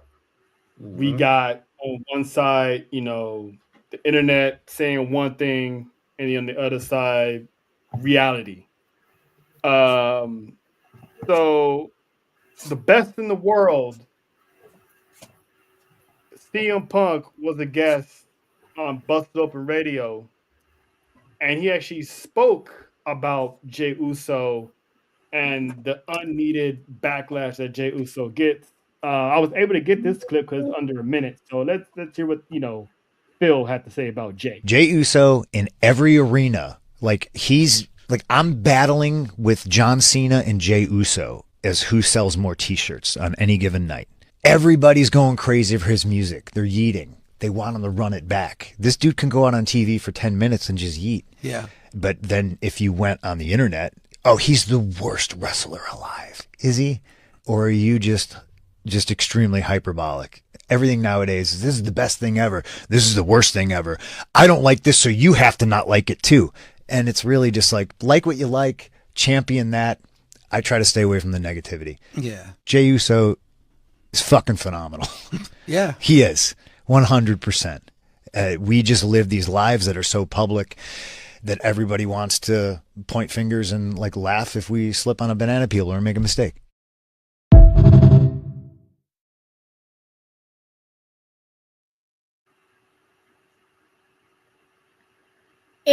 It's really one of those things where yes, this is what they signed up for, right? To be in the public eye.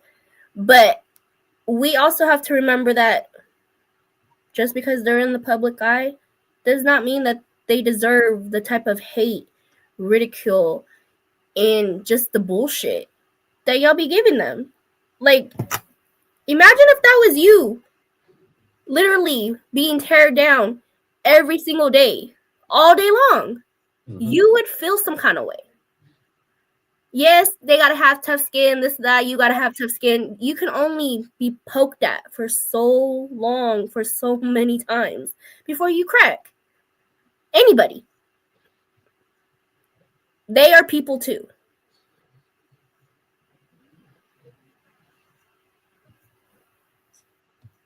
Your mic's off. Yeah, my bad. My bad.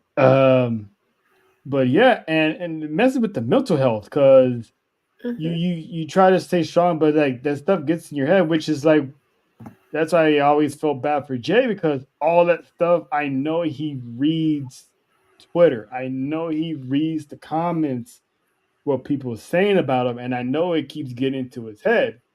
That's why I felt bad when he wrote that tweet when he lost the world championship. He's like, "Y'all win," and it's like that wasn't kayfabe. That was a straight up. All right, you guys got what y'all wanted. I'm not champion no more. And it's like that's the same reason why his twin brother quit social media because they was body shaming him. And which is why he only wears jerseys or shirts now compared to what he used to back then because fans don't know how to worry about their own selves, but they want to sit there behind the keyboard and try to tear somebody down that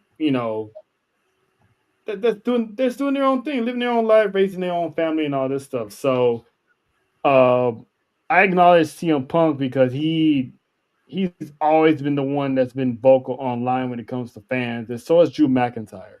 And now Rhea Ripley is another one that's added to the list of people who's fighting back against. I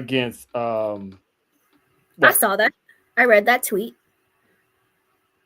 And these are regular people. They're regular people. Hello. They're human. You don't know who they know. You don't know personal ties to whoever the fuck they're talking to for you to sit there and call someone out for using them as clout. Because clearly you're doing the same thing by commenting about that. If it's not your business. Now I get when we call people out like that for doing some weird shit, that's because they're doing weird shit. Like with all this AI stuff and getting into their faces and doing stupid stuff. That's different from you trying to tell somebody that they're using clout. That's why Rhea Ripley is coming back at you. Because that's her friend. She literally had to go on live with her friend and sit there and be like, oh, well, the men in my life are using me as clout. Really?